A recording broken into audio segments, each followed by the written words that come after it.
son, where'd you find this? Buckle up, buttercups. It's time to get down to business. It's the Totally Legitimate Business Podcast. Totally legit. All right, welcome back, folks. This is the Totally Legitimate Business Podcast. We're joining you from Brooklyn Podcasting Studios. Shout out to Josh for helping us out today. We're going to start today's episode off with an apology. Some of you may remember an episode where Dr. Pridmore and I reviewed the strangest stories from the internet relating to Antarctica. And in that episode, I mentioned the revelations from the disclosure of Eric Hecker.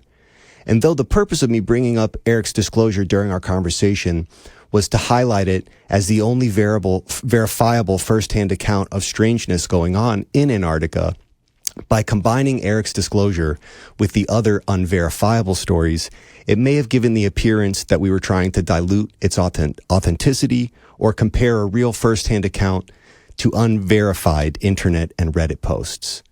But fortunately, here to set the record straight and give us the real insight into what is going on in Antarctica, we have plumber, tradesman, someone who actually spent more than a year at the South Pole Station in site management leadership positions for Raytheon Polar Services, had an unexpected front row seat to some of the most exotic tech on the planet, and even provided testimony to the Senate Intelligence Committee, the curator of Deciphering.tv and Deciphering My Experience YouTube channel, Mr. Eric Hecker.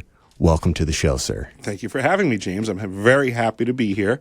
We've spoken a bunch in the interim from that episode that you put forth, and I'm very glad that we are in contact because I think that we are going to do very well for the information and experiences that I've had today. I would completely agree, and even in the times where we've kind of reviewed the areas of overlap, your experiences and my observations of this scene, there's been a lot of, at least for me, you've kind of filled in a bunch of gaps. You've made a lot of things that didn't make sense before make a lot of sense just by providing, again, tangible, experiential stuff from your life. And, that's not even the Antarctica portion. But I kind of want to start the conversation off because we've been talking about this recently. And it's something I've been talking about on the show a lot. I want to talk about your particular experience trying to disclose this information in the scene. And I think, though we'll go into more detail, I think it might just be super good to give like the bullet point explanation of what you disclosed, mm-hmm. and then we can kind of get into your experience exposing it. Absolutely. The bullet points would be that in November of 2010 until November of 2011, I was privileged to work at the South Pole Station in Antarctica, 90 degrees south, bottom of the planet. In that capacity, I gained a very distinct experience, separate from many other people.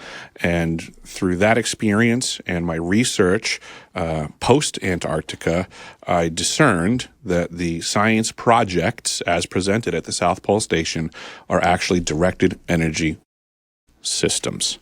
I then spent some time attempting to get this information out into the public. I did get in touch with Dr. Greer, who had me as part of his Disclosure 2.0 in June of 2023. And in that same window, I went and visited with the Senate Intelligence Committee and AARO, testified in 2 separate SCIF facilities, and provided all of my testimony and documentation to let them in on what was really going on down in Antarctica. Now, this is, again, something that I've been kind of railing on a bunch on the show. There's, in this entire scene, the not just the UFO UAP, but expanding that to exotic technology that we may or may not have. I feel like this is becoming more and more apparent to me, most of this that we're witnessing is just straight disinformation. Absolutely. It's put out there deliberately to either make the real claims seem false or just muddy the waters up enough to where the average person, whenever they hear it, it's just so unbelievable to them that they discount everything. I couldn't agree more. That has been my experience having entered, let's say, the arena of disclosure, with my best efforts being to connect with the people that say that they're for the truth and say that they're for connecting the dots and say that they're for getting more of the truth to the people. I find them to be very disingenuous, and in reality, being, going in the opposite direction of everything that they are putting out publicly. They are deceivers. They are disinformationists. They are con artists. They are profiteers, and they are everywhere in this community. Yeah. There's just way too much motive and money to be invested by so many different factions that I do not think people have considered how much the waters have been muddied at this point. You showed me the clip of Rogan where I can't remember the guest who's the guest? Sean Ryan. Sean Ryan. Oh, that's right. Yeah. And literally within the first minute of that episode starting, he goes, "Sean Ryan, you have a bunch of crazy guests on, like that Antarctica guy." Mm-hmm. The one thing that's really bothered me about your story and your disclosure is that people will say that it's crazy, but they won't be able to discredit it. Right. They can't go further than just using pejorative terms. Yeah. There's nothing that I've put out that has been out for years now that's been discredited. I've challenged people. I mean, prove me wrong. Yeah. What am I saying that's untrue? What's crazy about what I'm saying, especially compared to what other people are saying? Yeah, definitely. Yeah. At least I have direct firsthand experience in the information that I'm presenting. At least I have documentation for the information I'm presenting. At least there's referenceable scientific studies in regards to the information I'm presenting. We have other maniacs in disclosure which will just throw anything on the table. Oh, did you know that there's space arcs warming up underneath the ice in Antarctica? I mean, this is what people are putting out there that the crowds are eating up. Do they have any proof of that statement? Is that not absurd? But what I'm saying is crazy? Yeah. I mean, it's really getting ridiculous in the disclosure circles right now for the information that's being put out and gobbled up. Yeah. Well, it's like, the most sensational is going to sell. Mm-hmm. But I think the thing that's always pissed me off about it is that all the stories, let's just analyze the Antarctica conspiracy rabbit hole.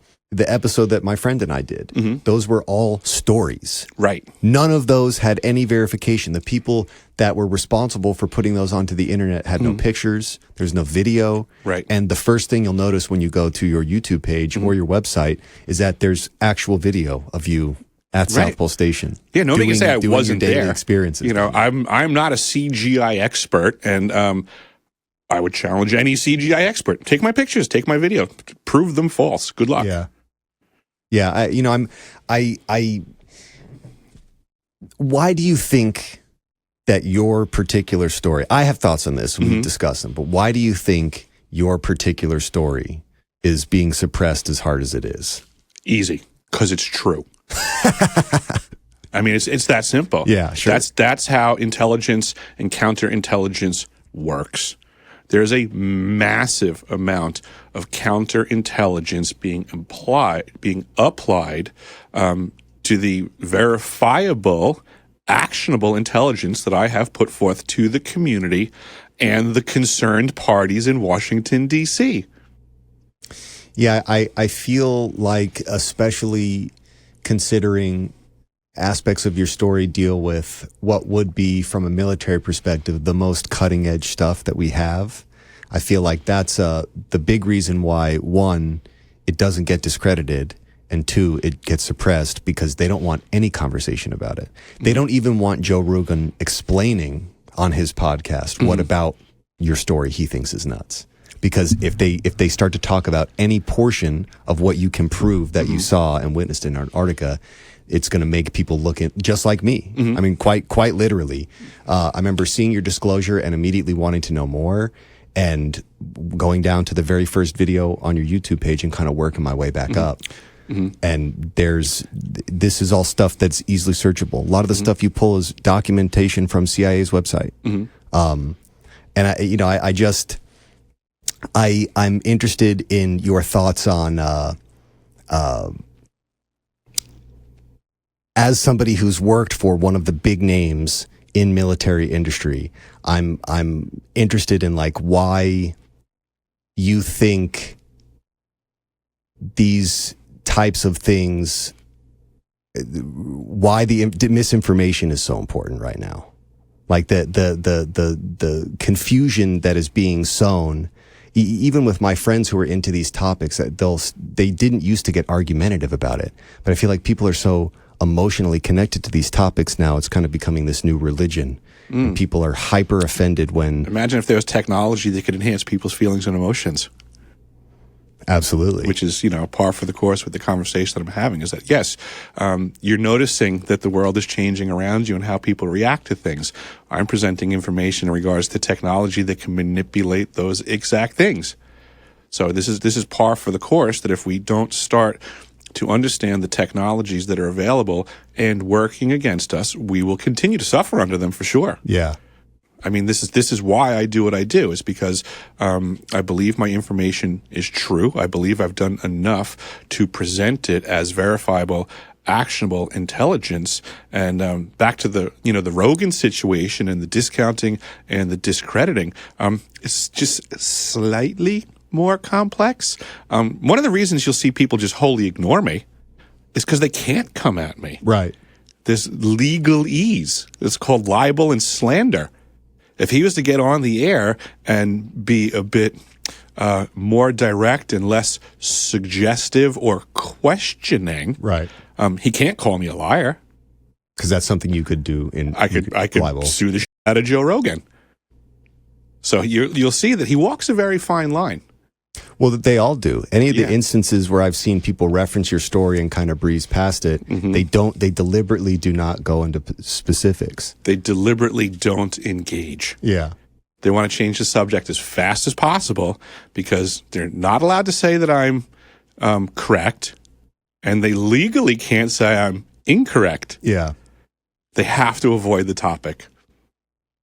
Yeah, it's just so interesting to me how the big names that have emerged, it's a cottage industry now. Like this 10 years ago, talking about any of these topics, exotic technology, advanced breakaway civilization kind of stuff, off-planet beings or craft, there wasn't a ton of money to be made. There were people making money in it. But in the past 10 years, I feel like it's just...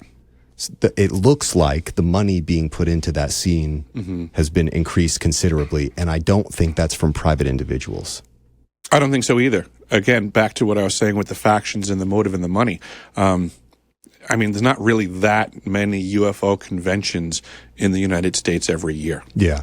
I would suggest that for the amount of factions that exist with the motives and the deep pockets, that they're wholly corrupted. I mean, what's stopping the NSA from putting on a UFO convention, or the FBI, quite literally nothing, or the DIA, or Raytheon, or Lockheed Martin? Like, wouldn't it be worth their while to control the narrative for the technologies that they're wielding?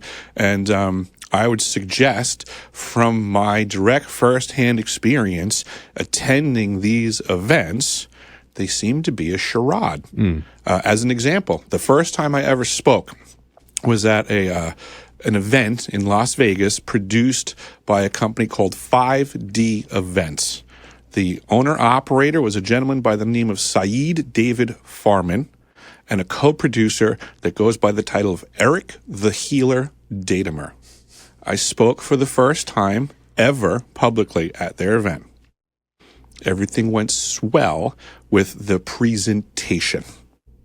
I can only begin to say that it was very challenging to work with the producers up until the time that I spoke at the event. And then post-event, I was contacted by Eric the Healer Datamer and told that I will figure out a way to take my information and make it supportive of the flat earth theory. Oh my God. Or be kicked off of the lineup. And to be honest, I basically told him to go f*** himself. Yeah. And ever since then, they're on my short list of, guys that I make sure to get the truth out there. Well, and this is something that's always bothered me, even when I was a much younger kid talking with people about this. I feel like a lot of these topics, people won't even entertain. Like, I've always been of the mindset, like, I don't have to believe this thing to entertain it. I don't have to completely be bought and sold on something to at least entertain the idea in my mind. I believe Mark Twain stated, and I paraphrase and butcher and misquote people, but I believe it was Mark Twain that stated that it takes a higher level of intellect to consider an idea that one does not yet support. That's pretty much what I'm asking the community to do. Sure, is yeah. consider my information. You don't have to support it. I don't actually have to prove it to you for you to be of a higher level of intellect to at the very least consider it. Simply consider the information that I'm putting out there. What if every single thing I said is true? What are you going to do? Right. What does that mean? What does it mean? Yeah. And what are you going to do? What is it? How does that change the face of the earth that you've been living on for years? You know, one of the things I have put out there before on other podcasts is, you know, for consideration. The McDonald's Corporation about a year or so ago put out an article stating that they were looking into research and development to be able to pump their commercials into your brain while you're sleeping. And that is 100% real. There's articles about that. Yeah. So taking that into consideration, I don't think McDonald's is the first people to have this technology. Definitely not. No. Right? So what if we were to consider that this technology has been in the hands of many other factions for at least 4 decades? Consider that your dreamscape has already been wholly infiltrated. Now what are you going to do? Yeah. Yeah, and I think we're fortunate kind of to be around right now, as a lot of stuff that 20 or 30 years ago that people said would never get declassified is kind of starting to get declassified, especially with relation to MKUltra and the verifiable, known programs that were happening globally and being conducted on citizens of the United States for the express purpose of controlling some kind of emotional response, controlling behavior. I don't think I'm of the same mind. When we talk about these technologies and we see more large-scale, mass appeal, prosaic uses, and dream infiltration isn't necessarily prosaic, but mass, a company like McDonald's even entertaining that idea, they have developed it to the point at which McDonald's can use it. So where were they doing that testing? And who are they doing that testing on? And if we just, it doesn't take a lot, for me at least, to look at all of the known information that exists and realize that we're the guinea pigs. We're definitely the guinea pigs in that situation. Remember about 20 years ago, everybody would have thought you were nuts if you said my cell phone's listening to me? Oh, yeah. Oh, yeah. Right? Yeah. Does anybody doubt that now? No, absolutely. You've got to be kidding me if you don't realize your cell phone is listening to you and throwing pop-up ads 30 seconds later. Yeah, 100%. I think I've even seen people who have pulled it out of terms and agreements for certain apps and stuff. Like explicitly, we will use your microphone even when you're not using the app to help improve user experience. It's for your benefit. Yeah, right. Yeah. For your benefit, so you get the best ads. You turned me on to a book that I don't know if this wasn't at the beginning of your journey, but I think it's kind of, I just want to throw this out now and kind of get your thoughts on this book, because this book was, I like to consider myself someone who searches out the obscure texts and reads them and is telling other people about them. And this is a book that I'd never heard of. It's called Stalking the Wild Pendulum by Itzhak Bentov.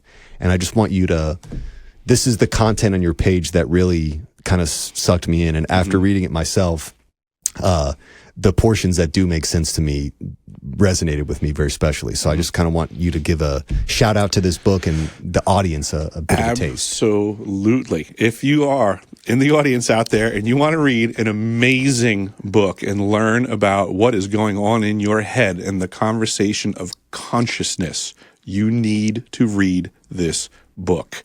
Stalking the Wild Pendulum on the Mechanics of Consciousness by Itzhak Bentov was one of 2 main tools that the CIA used in what we now know as the Stargate remote viewing program, where they were working with children. The other aspect of this system was what they called the Robert Monroe Institute's, I guess you would call it the Hemisync program. Yep. And through the information that Bentov put out and the science of harmonics that Robert Monroe had figured out, this is where they basically got expert level remote viewers and made them out of children. So this is a very eye-opening book. It is a mind-opening book, and I would suggest that you read it from cover to cover. And don't worry if you don't understand every single thing in there immediately, because you will eventually. And it's more of an understanding that these things, whether you understand them or not, are true. Consciousness has great value. And unfortunately, through programs like the Stargate program, the GATE program, the TAG programs, where they were working with children, a lot has been accomplished in the field of manipulation of consciousness. That is the scariest part of the world that we are in right now. So get yourself educated, elevate your mind, and take a look at that book. Now, how did you come across that book? I remember hearing this story briefly, but just kind of explain how hilarious this is. Absolutely. So, there was a time where I was a voracious reader, and certainly I don't understand every single thing that I come across immediately. I had a stack of books that when, I would get to a point where I would get to a new idea or a concept, I would, put a Post-it in the book, close the book and say, I need to go to the library, bookstore, something. Yeah. I'm going to pause on this book until I get more information. Well, that situation occurred. I forget what I was reading on the front end, but I found myself at the Barnes & Noble bookstore, and I literally just walked in, went to the New Age section, and was thinking to myself, I need to find the right book for, this roadblock that I found in front of me.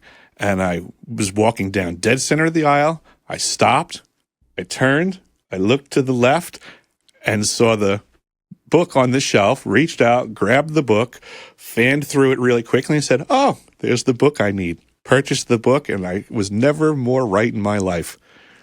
It's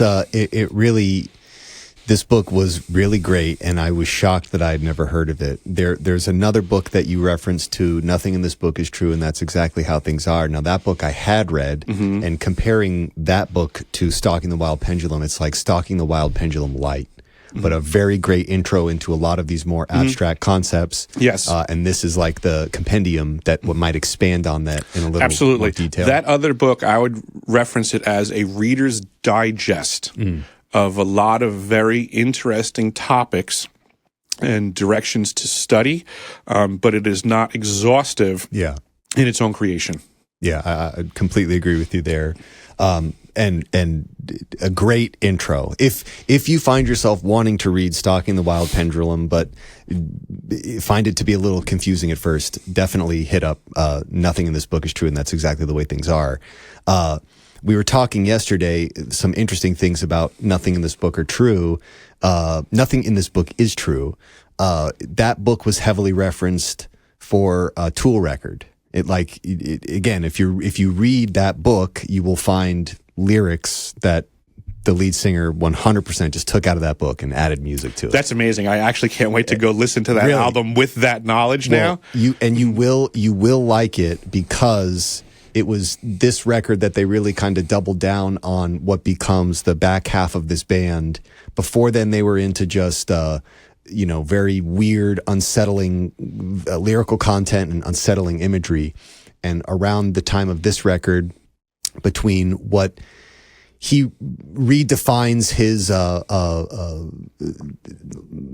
vocal ethical approach to like what he's saying and why the benefit of what he's saying to the listener, to be this very like heady mentalist and extra layer of perception, separating yourself from the body from the mind. Like that's like one of the seminal layers from that record. But artistically, before that, the guitar player basically did everything. But at that record, they started working with this guy named Alex Gray, who has a hippie commune upstate New York, and it's definitely very legendary. You've probably seen his art, you just didn't know it was him. A lot of his art there will be like a body in the center, and then radiating from that body will be a kaleidoscope of fractal stuff. It's very interesting stuff, but Tool basically redefines their entire visual component. And since that record, Alex Gray has been influencing their art more so than anyone in the band. But we were talking yesterday, and I was explaining about how Alex Gray has this hippie commune upstate New York, and then you started kind of blowing my mind with some other history. So what I think we'll kind of tread into now is, this is also something I've talked in great detail about on the show, and a lot of what I've learned about your history in New York fills in a lot of gaps that were always, they just didn't make sense to me. Something we've talked about on the show is Operation Paperclip. And we've done episodes about it. It's been referenced on a million different episodes, because for me, one of the most hard things to stomach in terms of behavior that our government got into post World War II is the very nice lives we gave very sinister Nazis after World War II. But even to this day, there's very little documentation. Like, yes, of course, Werner von Braun. There's a couple other big names that made it into aerospace and industry, and made a name for themselves outside of that. But when you look into their history, you realize they were a Nazi, not just not a good German. Yeah, totally understood. Nazis. But yeah. I kind of want you to explain and lay out the experiences that you had in upstate New York and then subsequently Long Island, that kind of in a very obvious way kind of direct you in a path that leads you to Antarctica. Absolutely. I guess I would probably want to preface this. This was my childhood, so please do not hold me responsible. I was a kid. I was caught in a circle. Operation Paperclip was my youth. I was surrounded by it. I was born in Bethpage. That's where Grumman is, the lunar module, where Werner von Braun and all these folks were trying to figure out stuff with NASA. I had a childhood where I would go up into the Sullivan County Catskills, which, the local newspaper up until 1994 was still written in German. It was called the Volksblatt, the People's Paper. That's how life was. I was surrounded by a lot of Germans who very religiously threw the term around, we are the good Germans. I can't tell you how many times I heard that. But in reality, one of the men in the room had been through the Nuremberg trials and was acquitted, but was a former Nazi SS officer. Yeah. That was at one of the concentration camps. I mean, these were the people that I grew up around. I do not support their principles in the slightest. I was a victim of the programs that they brought from Germany after World War II. These mind benders, these got their hands on me. So I have no love for what they were up to, and a lot of the motivation for me is to make sure it stops happening. Well, I think there's a lot of similarities too, as you were kind of explaining that to me yesterday. There's a lot of similarities between the Nazis that settled in South America and Bariloche, and then of course Colonia Dignidad, which was I'm not familiar. Colonia. This is going to make a lot of sense. Okay. In context with your story. Colonia Dignidad was basically a concentration camp that we used to train South American military forces on the Nazi tactics. I say we. I wasn't involved in Fair that. enough, yeah. They used. Colloquial we. Yeah. But Colonia Dignidad was basically a prison camp. And there were a lot of Germans, mostly Germans, that lived there, and they would teach the most sinister science and technology to South American forces that were under despotic rule.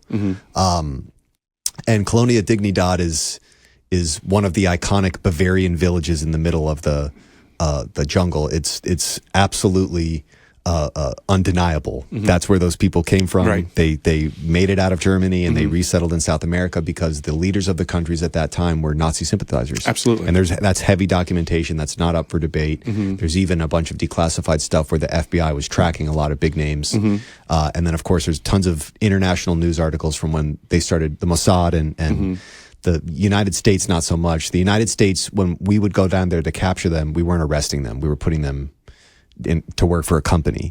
But if Mossad captured them, they were put on display and forced to take trial. But Colonia Dignidad is relevant because even those German families that had kids, some of those German kids got experimented on because they were just there.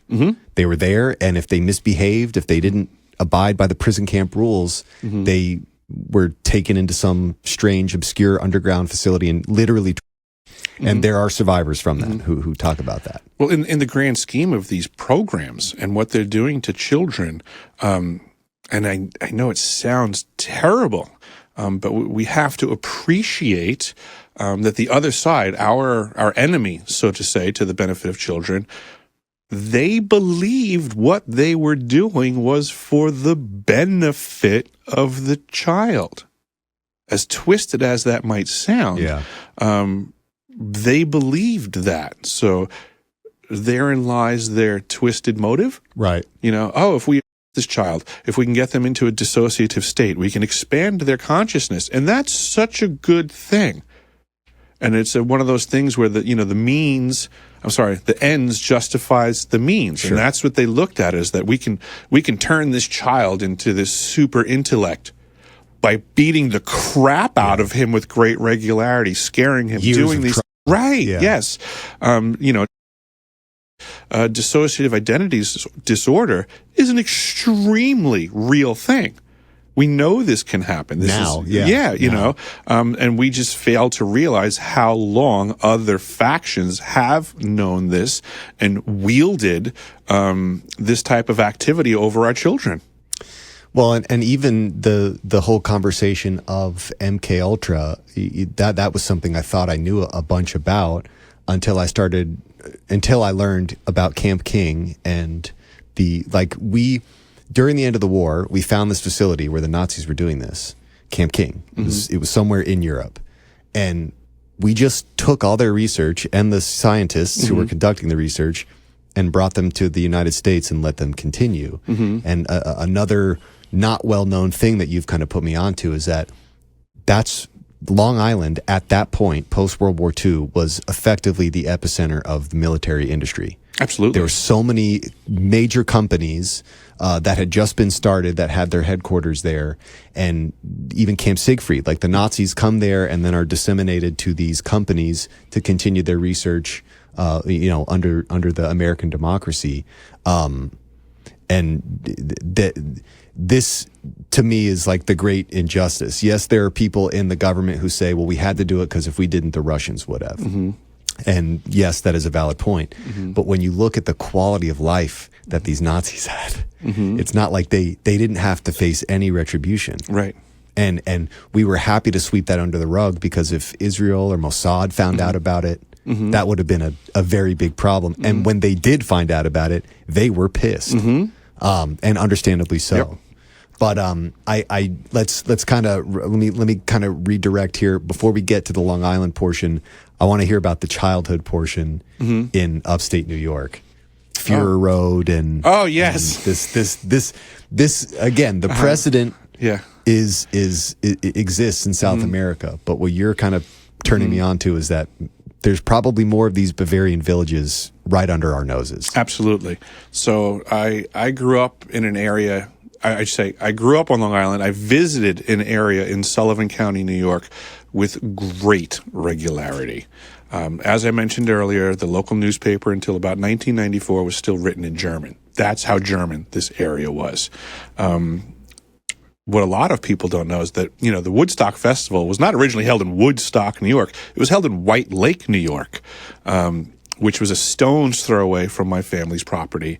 And even closer to where the festival was held was a street called Fuhrer Road. And if a lot of people aren't familiar with the term, the Führer was Hitler. So, I mean, again, this is the community that I was visiting regularly was very fond of saying things like, Hitler was a genius. He just had, bad practices. I heard this all the time, and then I would hear, but we're the good Germans, ha ha ha ha. And meanwhile, there's a SS officer playing pinochle 4 feet away from me. You know, it's I mean, it's in hindsight, it's funny, but it's like tragedy funny. Like, you know, it's like, but this is the way of the world that people aren't paying attention to. Like you said, the Long Island is a repository of Operation Paperclip personnel. I would suggest that the Nuremberg trials were, by design, a sham. They were designed to absolve more. How many did they convict? Not How many. many convictions came out of the Nuremberg trials? Apparently, they just found a whole bunch of innocent Nazis. Yeah, you know, it's ludicrous. That was a sham. That was a way to clean people's paperwork, to clean people's history, and then disperse them through our society and allow them seats in offices at places that really mattered. Yeah. The organization during World War II that was in charge of American espionage was the OSS. At the end of World War II, the OSS, with the injection of a whole bunch of new Nazis, became the CIA. I mean, if people think that those folks came over here and did not bring with them their ill intentions and designs to apply them, you're just naive, dumb. I don't know what to tell people. Look at the world around us. I mean, have things gotten better for the American society from World War II now, or have they degraded into an environment that has less freedom, more overreach? Rampant propaganda. Propaganda. I mean, where are we at right now? Does it not look like Nazis infiltrated our society? Well, that's not even a turn of phrase. Like there are pictures of Kennedy sitting in rooms with Nazis, people who were literally advising him on the advances of science, on the advances of military, many of which those guys are in charge of. And there's enough that has been declassified now to where we can see like the first iterations of the B-2 bomber, that came from Nazi designs.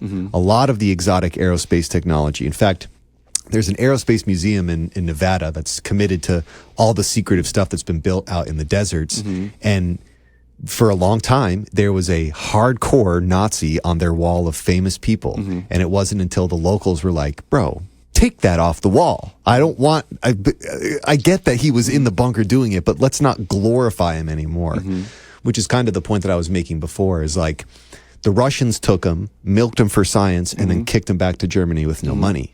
We took them and gave them very nice homes, very comfortable communities. I mean, how you describe upstate New York and even some of the stuff on Long Island, that sounds like thriving post-World War II German communities. Absolutely. Like very, very, Germantown and Levittown, it might be worth mentioning now and kind of expanding on a bit.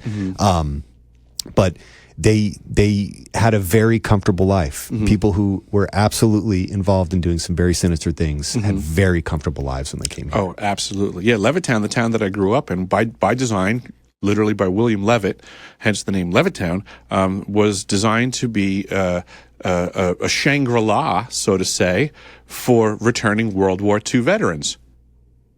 I think they used that term loosely. I think there was probably a lot of Operation Paperclip folks deposited in there, new names, new paperwork, clean slate, right next door, basically, to the Grumman facility in Bethpage, Long Island. They're literally, sister towns right next door to each other.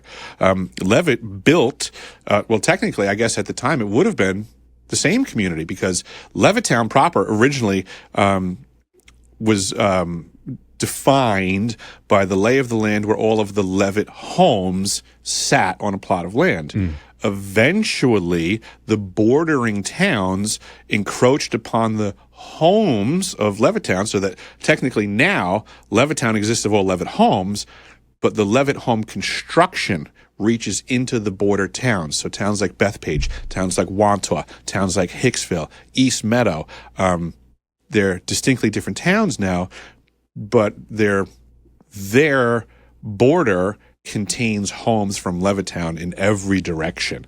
So effectively, Levittown went right up to Grumman officially as far as home construction. Yeah. So you could have, been given a home. If I remember correctly, the homes in Levittown came fully furnished, every piece of equipment. You show up with your sea bag and you hand them $6,000 and you got a house. And then the really peculiar thing, similar to out on the eastern end of Long Island where Camp Siegfried was, the Nazi recreation area, there was an area there known as Yaphanker Germantown, where it was, it was in the paperwork, built-in racism. You have to be white to purchase a home here. Levittown, same thing. You have to be white to purchase a home here. I know in the Levittown paperwork that I've seen, it went as so far as to say, like, and your landscaper and your fence builder, anybody that you hire to work on your property has to be white. Yeah. Does that sound like slightly Aryan? Well, I was going to say legalese? that sounds exactly like the racial purity enforcement in Germany. Right, absolutely. So it's like, if people are going to investigate, where did these people go? What process would we use to find them? Hint, hint, it's in the verbiage of the home purchasing contracts. Yeah. Well, even there was a documentary that came out on Netflix a couple years ago. It's not even really a documentary; it's like a short film where it was a Jewish officer in the army who was working at the camp that like the first stop for the Nazis coming over in Operation Paperclip. And just the documentary or this short story is basically him lamenting over, like, what was that war for? I fought in this war and now I'm guarding Nazi scientists who definitely participated in sinister behavior against me, people that I know and people that I love. And now I'm protecting them. And I'm pretty sure the location of whatever that camp was in the Northeast, Long Island. And definitely after digging through the content on your pages, there's just a lot of very strange coincidences with the companies and the people, the company that was kept on Long Island. And I'm wondering if you could maybe expand a little bit on that. I also kind of want to touch on the significance of the historical significance of Long Island and Wardenclyffe, and which also kind of in the same general area. Brookhaven National Labs, like a lot of the advances in science that we like to attribute to a bunker in the desert, many of them were actually on Long Island. That's where they started. And it wasn't until 60s, 70s, 80s that they started offloading this stuff to other more secretive facilities further away from people. Well, let's jump in with Wardenclyffe, since it's Nikola Tesla-based technology, which brings us a connection right back to South Pole Station. Way back when, Nikola Tesla stated that there are certain places on this planet that are better for working with energy than others. Tesla's a pretty smart dude that I dare anybody to argue with, so I'm going to take him for his word. Tesla built a facility at Wardenclyffe on Long Island, so I'm going to state that, boy, that must be a really great place to work with energy, because Tesla said so. Well, I mean, just due west of that would be where the Germantown and racist community in Yaphank was created with the legalese to keep the blacks out. So that's on one stone's throw in one direction. The other direction would be where Camp Siegfried was, where, the internet is full of, Nazis in full regalia recreating and having a wonderful summer. Right across the street from that is Brookhaven National Labs, which we now basically know is the CIA's research and development arm.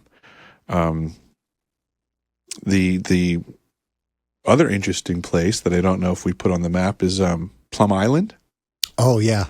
We did not talk about that, but yeah, that is... You've heard of Lyme disease? Yeah. Yep. Right? Did you know that Lyme, Connecticut is downwind of Plum Island? Yeah.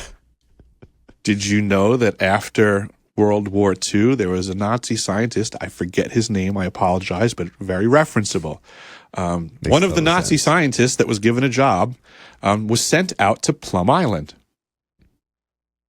Prior to his research in Plum Island, in the Europe front, he was postulating that maybe we can figure out a way to get diseases to ride on ticks to infect people, right?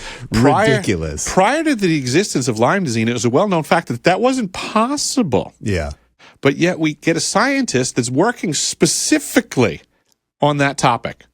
We move him to Plum Island, and then all of a sudden, voila. Ticks have Lyme disease. Ticks have Lyme disease. Yeah. Ticks have disease. That transmits. The reason they called it Lyme disease is because it first showed up in Lyme, Connecticut. Oh, interesting. That's what it's named sense. for. Yeah. So Lyme, Connecticut is downwind of Plum Island, where said Nazi scientist was working on that exact concept. That is just bonkers.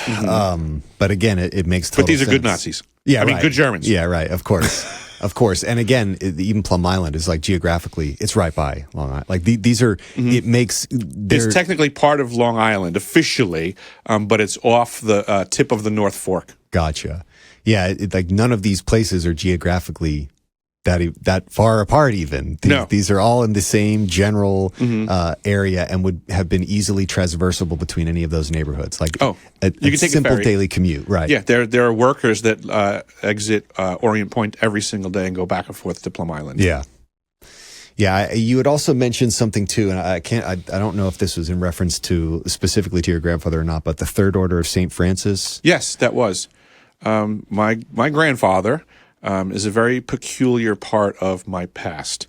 My research finds him to be a Nazi sympathizer and most likely some sort of a spy, or at least friendly to their activities through his naval career, documented from his high school yearbook. But in regards to the Third Order of St. Francis of Brooklyn, it's a facility here that he became involved with. That order, my understanding, was in high school. The Third Order of St. Francis, well, I guess I should say the First Order is the priesthood. The Second Order is the nunnery. And the Third Order is more like secret priests. You're allowed to have a wife and children, but you're certainly quite the zealot regardless. In taking his orders, it was my understanding that to show piety to Christ, he chose to have to take cold showers every day. He was never took a hot shower in his life, took cold showers. And then he also decided that he would attend Mass every single day. He lived on Long Island, worked for the telephone company in Manhattan, and basically would pit stop and go to Mass every morning before his shift started. The Third Order of St. Francis, one of their charges was to be in charge of the re-education of the boys of Long Island. Right? You can't make this stuff up. It's like ripped straight out of the book. Yeah. Additionally, the Third Order of St. Francis of Brooklyn had zero middle management and operated under the direction directly from the Pope. That's huge. I mean, what other factions have this type of access to the top of their pyramid, so to say, and then are out working the streets? I mean, so effectively what they were doing on Long Island was coming from the immediate direction of the Pope. I mean, what level of zealotry is this? Yeah. And then you combine, Nazi sympathizer, direction from the Pope. What's going on? What are they doing? And then, through further research of my own past and the re-education of boys, I come into a rich history of at a facility on Long Island that has been torn down, but completely referenceable, pictures, video, all kinds of stuff available. It was known as the St. Ignatius Loyola Retreat House. I believe it was on Searingtown Road, if I remember correctly, but very, very findable. This home was built by the Brady family, which my understanding was they were one of the most affluent families in the nation at the time that this home was constructed, and it was the fourth largest home in the country when it was built. Wow. Mrs. Brady and Mr. Brady were some of the lead monetary backers of the Jesuits in the United States of America. I'm just going to put it bluntly. Jesuits love children. Yeah. This is historically true. Mrs. Brady stated that this home was going to be utilized, again, for the re-education of the boys. So I seem to have a history that's just completely full of me apparently needing re-education with great regularity. Yeah, right. From different factions and intentions of many people. And this is something that I've been trying to scream from the mountaintops in the disclosure community. I mean, we certainly have a lot of issues that we can all argue about. I get that. The world's very divisive. But here's something we shouldn't be arguing about. Child abuse is rampant in our society, and we should all work together to stop it fast. I completely agree with that. Yeah. That's something that statistics of which I'm much more familiar with than most people, and every time I have to explain that to people, everyone's brain is blown. Right. It's such an uncomfortable topic that a lot of people just want to pretend like it doesn't exist, because that's easier than confronting the reality. And I think the bad people that are very organized in what they do to accomplish their are aware of that and are aware of a lot more of our society than the good people are. Yeah. And they can rest well at night knowing that most people will simply just not engage this topic, which is to their benefit and not the children. Yeah. I challenge everybody out there, double down on your efforts to check who you discharge your children to every single day, because odds are, nobody wants to hear this, odds are your children are going through some sort of process that I did. Yeah.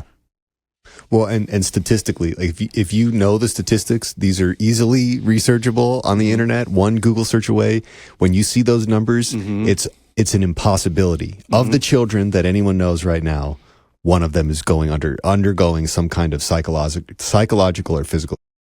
That's just what the stats are. And that's really what's reported. There's tons of stuff that isn't. Correct. And especially in an organization like the Catholic Church, with a long-standing history of that going all the way back to the early hundreds, and also with the strong connection to the Nazis and getting Nazis out of Germany. Absolutely.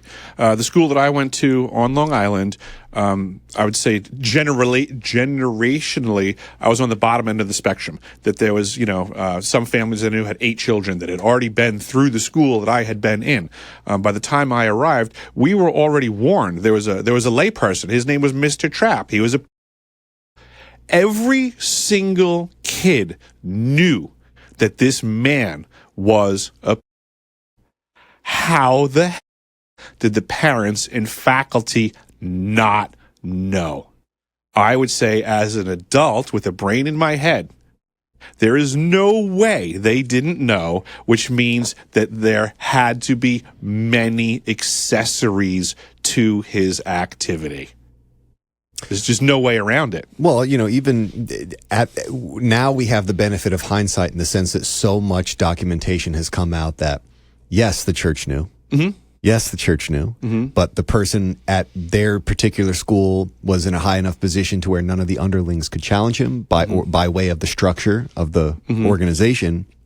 And if it did get to a point where it became untenable, the church just moved him to a new area. Absolutely. And this again is heavily documented. There is no doubt this was going on rampantly, at least all through the 50s, 60s, 70s, 80s, and 90s, until a lot of these stories start to become, start to make it. Yeah, following your logic, I can only presume that his presence was tolerated because the people in the high-ranking positions in the faculty and the school were accessories to what he was doing. Yeah. Which is my understanding of the activity of what I saw going around and how the children were treated. Yeah. And, I'm interested to know, too, in particular with that, were there any instances there at the school where, as a kid, you're like, this is weird? Why are we in this room? Why are we doing this? This doesn't seem like normal class. This isn't math. Well, let me introduce you to the topic of the Stargate program. Love it. Let's do it. To answer your question, yes. That occurred in my school library, which is on the first floor, which I guess you would say is on the west side of the building on the first floor. Everything that happened in regards to that library under the pretenses of what they would call like the tag program or the gate program. I would get taken gifted and talented program, Gotcha. Okay, or talented and gifted program. Yeah. Effectively were cover names for the Stargate program, the remote viewing program. And we would be brought from the library, released from the regular class, and we would literally go running down the hallway, skipping and jumping and bragging and gloating. We're the smart kids. We're special. That's what they were ego stroking us. Yeah. This isn't terrible. It's fantastic. I mean, it's totally twisted stuff. We would get to that library. I would sit down, and this is, again, it's twisted, but it's, this is how this stuff works. They had a very cute girl as your attendant. At least, for me, I was a male. They probably had cute guys for the girls. Right. I was paying too much attention to the cute girl. So you sit down in the chair. We had a Catholic school uniform on. And the first thing that she would do is tell you to lean back, stay still, because it could stain your uniform. And that was verboten. Yeah, right. That would have been a heretical thing. Yeah, so you'd stay still. She'd put a tissue by the corner of your eyes and proceed to give us eye drops. I did check with my father. He had no idea this is going on. He gave no authority. He's still livid that this was what he learned was going on. God only knows what were in those eye drops. I mean, nowadays, if you want to give a kid an aspirin, you need, the nurse to have, consent and stuff like that. Heaven forbid if it's anything more powerful, Sure. and they're doing it without the parents' permission. Yeah. But effectively, this was what was going on in my world. We regularly got involved with what I now know to be the Monroe Institute's remote viewing protocols. I found a video one time where Ed Dames was working with his own son, going through, I guess you would say, a viewing. What we did was identical to that. When I saw that video, my heart paused. I was like, that's what we did. Basically, what you do is you would take a pen or pencil, and they do what's called an ideogram, where you do a scribble on the paper. They ask you a question, and you do a scribble. And then they proceed to start asking you questions, and you're supposed to take your pen and touch it to the line. They didn't explain to us what they were doing. They never said you're in a remote viewing program. They would just make us do it.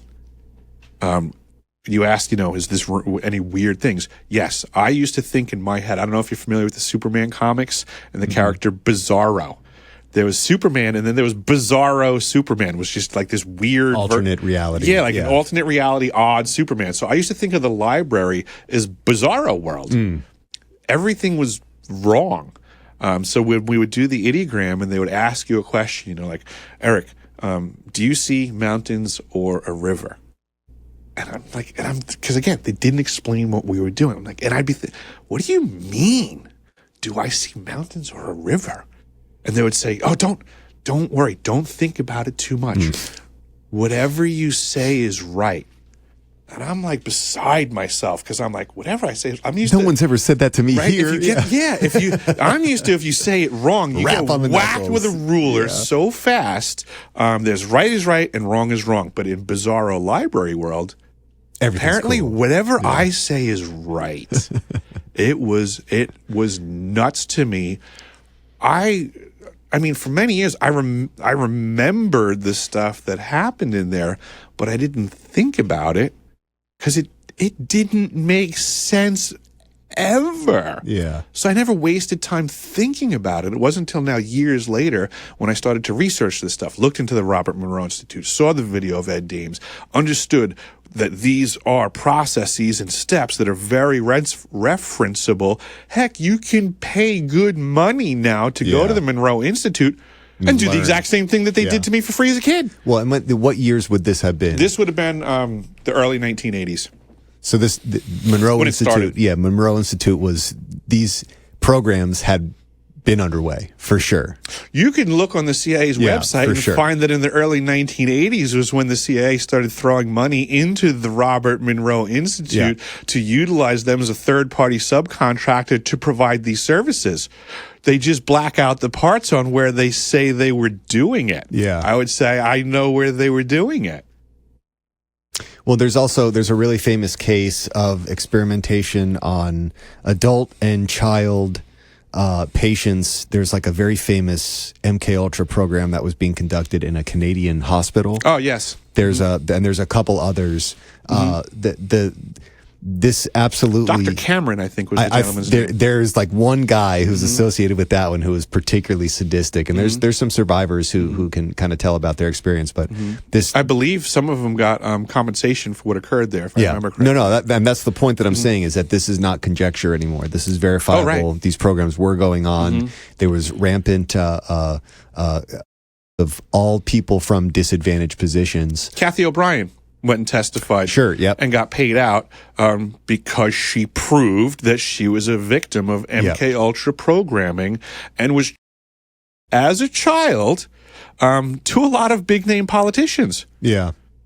Well, and even the dissociative, back in the day, the dissociative identity disorder thing, that wouldn't have been taken seriously. But now not at all. There's leagues of research that is very conclusive. Children who go through experiences, they're predisposed for symptoms of dissociative identity disorder or full-blown dissociative identity disorder.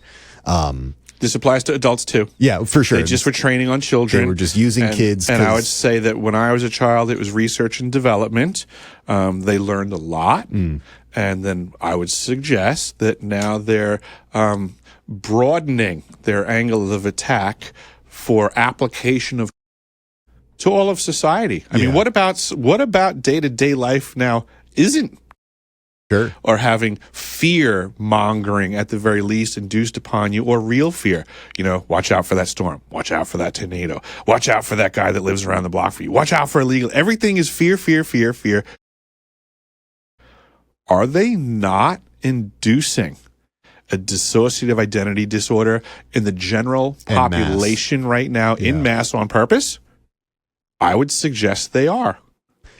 There's value to doing what they're doing.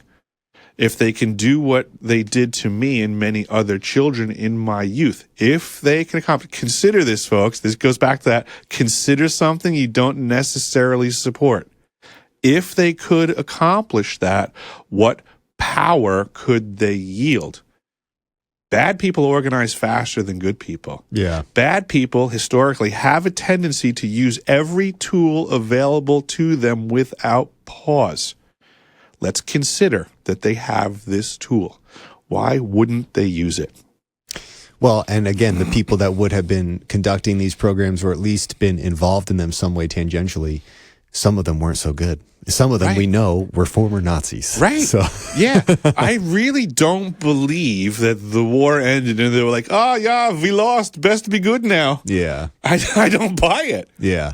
Well, and that's an argument that I've heard even well before I started even becoming aware of even South America. But the idea that the Third Reich never died. And it, metaphorically speaking, if the top scientists are now working for the American government and advising government officials on policy, they really didn't lose, because now they're thinking a direct advisory position to the most powerful military and government on the planet. Right. I mean, what if the point of how they engaged that war was exactly what they wanted as the outcome for a win? Yeah. What if it was just a new way of waging war and a new way of gaining victory? Yeah. Is that it was like, if you look at it like as if borders didn't matter, right? Let's just say you have one group that's like, hey, you know, here's our mission. We want to get a massive amount of power. We don't actually care what country we accomplish it in. Or even let's just say that they do care what country they accomplish it in. So what if I wanted to gain great power in your country? That doesn't mean that I can't start that activity in my country. Right. And just rile everybody up. Yeah, we're gonna go get those mother effers over there. And in reality, I use my forces to weaken your forces. And then when you and your administration are in a weakened state, I just cut my losses with the ones that I didn't give a about to begin with. Right. And then I step over to your side, and then your weakened state, I just take your crown. Yeah. I won. Did we not witness that with World War II? In many ways. And one of the things that, when you look into the history of the rise of the Nazi Party, you'll see that it's very cannibalistic. Mm-hmm. Like every Nazi, there was no honor among thieves. Mm-hmm. They would have sold out their best friend if it meant their survival. Mm-hmm. That is evidenced a million times through the history, even just the people around Hitler. But that was, again, a top-down. People were emulating that behavior because Hitler was saying to be that he only wanted the most savage people. He wanted the people who could cut their losses for their own personal gain every time, or for the state's personal gain every time. So none of that to me is that part to me is probably the most difficult part as I was learning all these things and kind of ingesting it. It's like, what if they didn't lose? Right. What if all the people who were doing all the sinister stuff, if they made it over here and lived very comfortable lives, they didn't. Werner von Braun was in charge of NASA. He is an American hero, and I wasn't. It wasn't until I was 23 that I realized he was a Nazi. And I knew about NASA. I'm a futurist. I love space. I love the technology that we've developed to fly at the edge of the atmosphere and to take people out into space. I never knew he was a Nazi. Yeah. They made him endearing to the American population. He used to do guest appearances on the Disney Channel. Thing, yeah. They made children love a Nazi. Yeah. If that's not psychological warfare, I don't know what is. Right. If that isn't propaganda on full display, I don't know what is. Yeah, I mean, it really can't get worse than what we've experienced, and here we are today. I'm suggesting, I shouldn't say suggesting. I've proven, beyond a shadow of a doubt, that even more nefarious technology exists.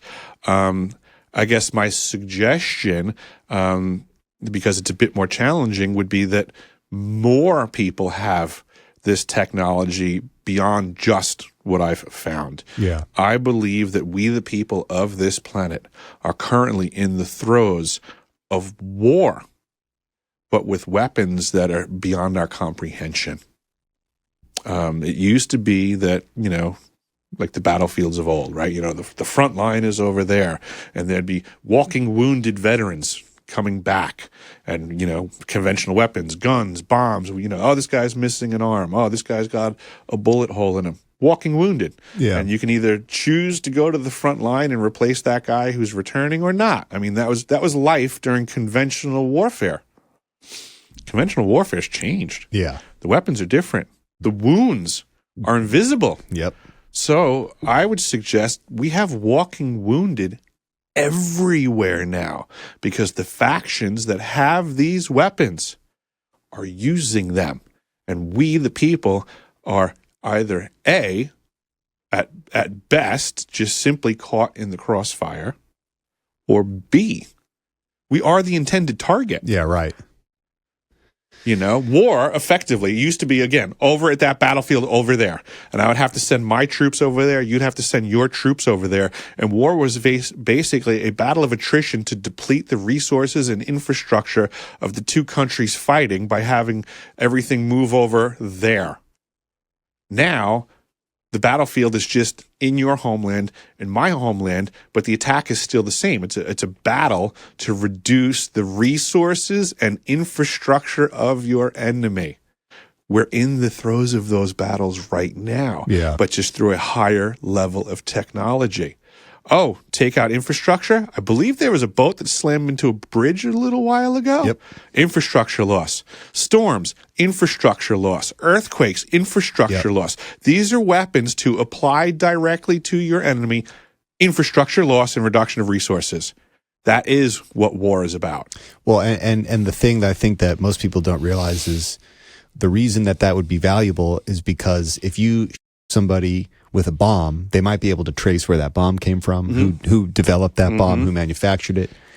If a hurricane or massive earthquake or some type of plausibly deniable natural event occurs that you as a nation state were responsible for instigating, then all of a sudden, who are they going to blame? Nobody can say, oh, this person attacked me, but you're just hitting infrastructure, critical infrastructure. And anybody who knows anything about military activities knows that they love the term plausible deniability.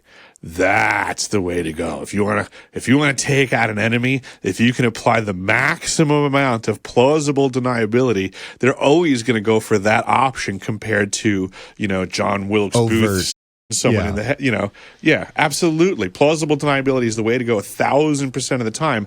And the higher the level of plausible deniability, the more likely it is to get used. Yeah. I mean, the reason you can't just walk up and shoot someone in the face now is because we've got cameras all over the place. There's zero plausible deniability. They'll trace it back. They couldn't have taken out Kennedy like they used to. None of this stuff is left without a paper trail. I mean, even all the shenanigans this just happened with Trump is off the wall shenanigans, because look at how much expunging and erasing occurred immediately on the history of these shooters. I mean, I don't know what the heck is going on other than it's certainly shenanigans. Yeah. These people are doing stuff, and then all of a sudden they're just erased off the face of the earth. No history, no social media. Things are being expunged at a rate like we've never seen before. That only shows that there's certainly something being covered up. Yeah. It shows intention and people just trying to, cut and run. It's also funny to me too how like one of the methods for obfuscation is the 24-hour news cycle. Like especially with the Trump thing, they phased that out of the conversation so fast. And I was honestly surprised. I figured people from either perspective would be talking about that for a while. But when they just shift, all they have to do is just get the news stations to slightly shift that story, and then even people who would be speaking for or against it, even they don't even talk about it because they have to keep up with what's relevant in the news right now. That to me is like one of the most subtle but most effective propaganda elements that we have. And that is called the power of the edit. Yeah. That is the most powerful tool the media has. It is way less important what they do put in front of the people watching the news. It's way more important the stuff that they don't discuss, which is similar back to the world where I'm at, is that my information is just being edited out of the conversation, similar to the 24-hour news cycle. How come nobody wants to discuss the actionable intelligence I've presented to the Senate Intelligence Committee? There are directed energy systems at the South Pole Station, and apparently no one seems to know who the rogue factions are that are operating them. And that is true. Like I've been talking to Eric about this for a minute. It's been incredibly difficult to find. There's like maybe a simple thread you could get down on TikTok where you'll find clips. You'll find portions of your disclosure. You yesterday, for the first time, sent me the whole thing unedited, like the complete and total story. But just finding your story, even through targeted searches on YouTube, again, you have a whole YouTube page. I can't remember how many videos. It's like 100 videos at least. Like it's a lot of content. And with a targeted search of your name, deciphering the TV, deciphering my experience, it just like doesn't come up. You have to dig much further than you should. And the types of content that is suggested to me instead of your content, it's probably anti-content. Yeah, 100%. There you go. It's all. How did I see that stuff. coming? Yeah, and that to me is like I've seen. There's so much dumb on the internet, and there's so many ridiculous, stupid things that I look up that are so easy to find, like that really shouldn't, if anything, should be relegated to a dark corner. I believe there might be 1 million videos on the internet of people popping pimples on other people that probably have 5 million views each. Yeah, right. But this is where we're at nowadays. Yeah, well, and again, like the social media and internet portion of that conversation, like even as a kid, I was able to see that this is purely for emotional management. What they want is they want you to be so addicted to looking at your screen. I call it the prison of screens. That's where we live now. But they want you to be so addicted to that thing that you literally cannot look away. And they've already won that battle. Oh yeah. Like that was 5-10 years ago. They had already kind of won that battle.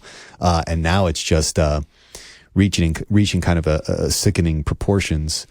Even for me, when I'm on the train, people used to joke before 2012, they joke about the zombie apocalypse. And I'd be like, guys, look around. Who is looking up right now? The people who were telling me about the zombie apocalypse, they weren't even looking at me. They were looking at their phones. Like, we're already there. Metaphorically, we are already there because we can't separate ourselves from the glow of the screen. And it's not like we're using these things to benefit us in some kind of reasonable way. We're not using them to learn. Very few of us are using these resources to learn. In the not too distant future, they won't send people to jail anymore. They'll take their phones from them. Yeah. And then all of a sudden, when people are under threat of losing their phone, they're going to start doing whatever they're told to do. Exactly. Yeah. Okay. I'm going to lose my phone for 2 years? Wait, what? Yeah. I'll never speed again. Yeah. You know? It's like mommy and daddy. Yeah. You behaved badly. I'm taking away your phone. Are they not turning adults into children? Yeah, 100%. I mean, 100%. seriously. You know? It always trips me out, too. I think about this frequently. Like, I'll think about the things that my grandparents were doing when they were my age. Different world. How old are you? I'm 36. 36? And by the time you're having grandkids. Oh yeah. they were already old people by 36. And you know, most of the people in my generation right now, like, you know, very few of them have become reasonable comparably 21-year-old adults. But you know, that's how old were you when you got your driver's license? 16. Fair enough. So you were probably one of the last generation to get it immediately. Yeah. Now that, you know, from what my understanding is, most kids don't have a car, don't have a driver's license, don't see a need for it. Yeah. What do I need a car for? I can Uber. I don't know. Freedom of having your own car? That's a simple answer. Well, and too, like, even as a kid, being able to put gas in my car, I could work a server job at a restaurant and have enough money to contribute to my insurance and contribute to my maintenance and contribute to gasoline and stuff. But, you know, I don't know if that's when a kid today looks at the ability for them to be able to afford a responsibility like a car, it's just easier to Uber. Understood. Yeah. And convenience has been the disguise for removing freedoms for many years. Yeah, 100%. There was always buses available to you. You know, there was always taxis available to you. Nothing technically changed. Yeah. You always had the option to take the quicker, cheaper, per use option, but you didn't. And I would say that it was seeded into society to make children more likely to take the choice of exercising a life of less freedom. Yeah. It is through the application of intents of others that we've gotten to this point, not that the society has actually changed. You can sit there and tell me, well, the cost of things has gone up. So is the paying rate. It's all relative. I've been working on the book since I was 12 years old. Bought my own first car, paid my own insurance, afforded gas. I mean, you're telling me that people, I mean, technically, you know, people say, well, you know, you were able to work at 12 and now we're restricted. Okay. Well, that's one way of looking at it. I believe everybody's got the internet. I mean, how come these kids can't start a podcast and make money? I mean, some kids do. Right. Some so kids that's do, so in many ways, the youth of today has a much greater opportunity to be wealthy younger than you and I did. Yeah, absolutely. Yeah. So what's their excuse? How come they don't have Maseratis yet? I think these kids are just lazy. I think if I had the internet as a kid, I would have made a killing because I was a worker. I would have saw it as a resource, a tool. I wouldn't have been a screen starer.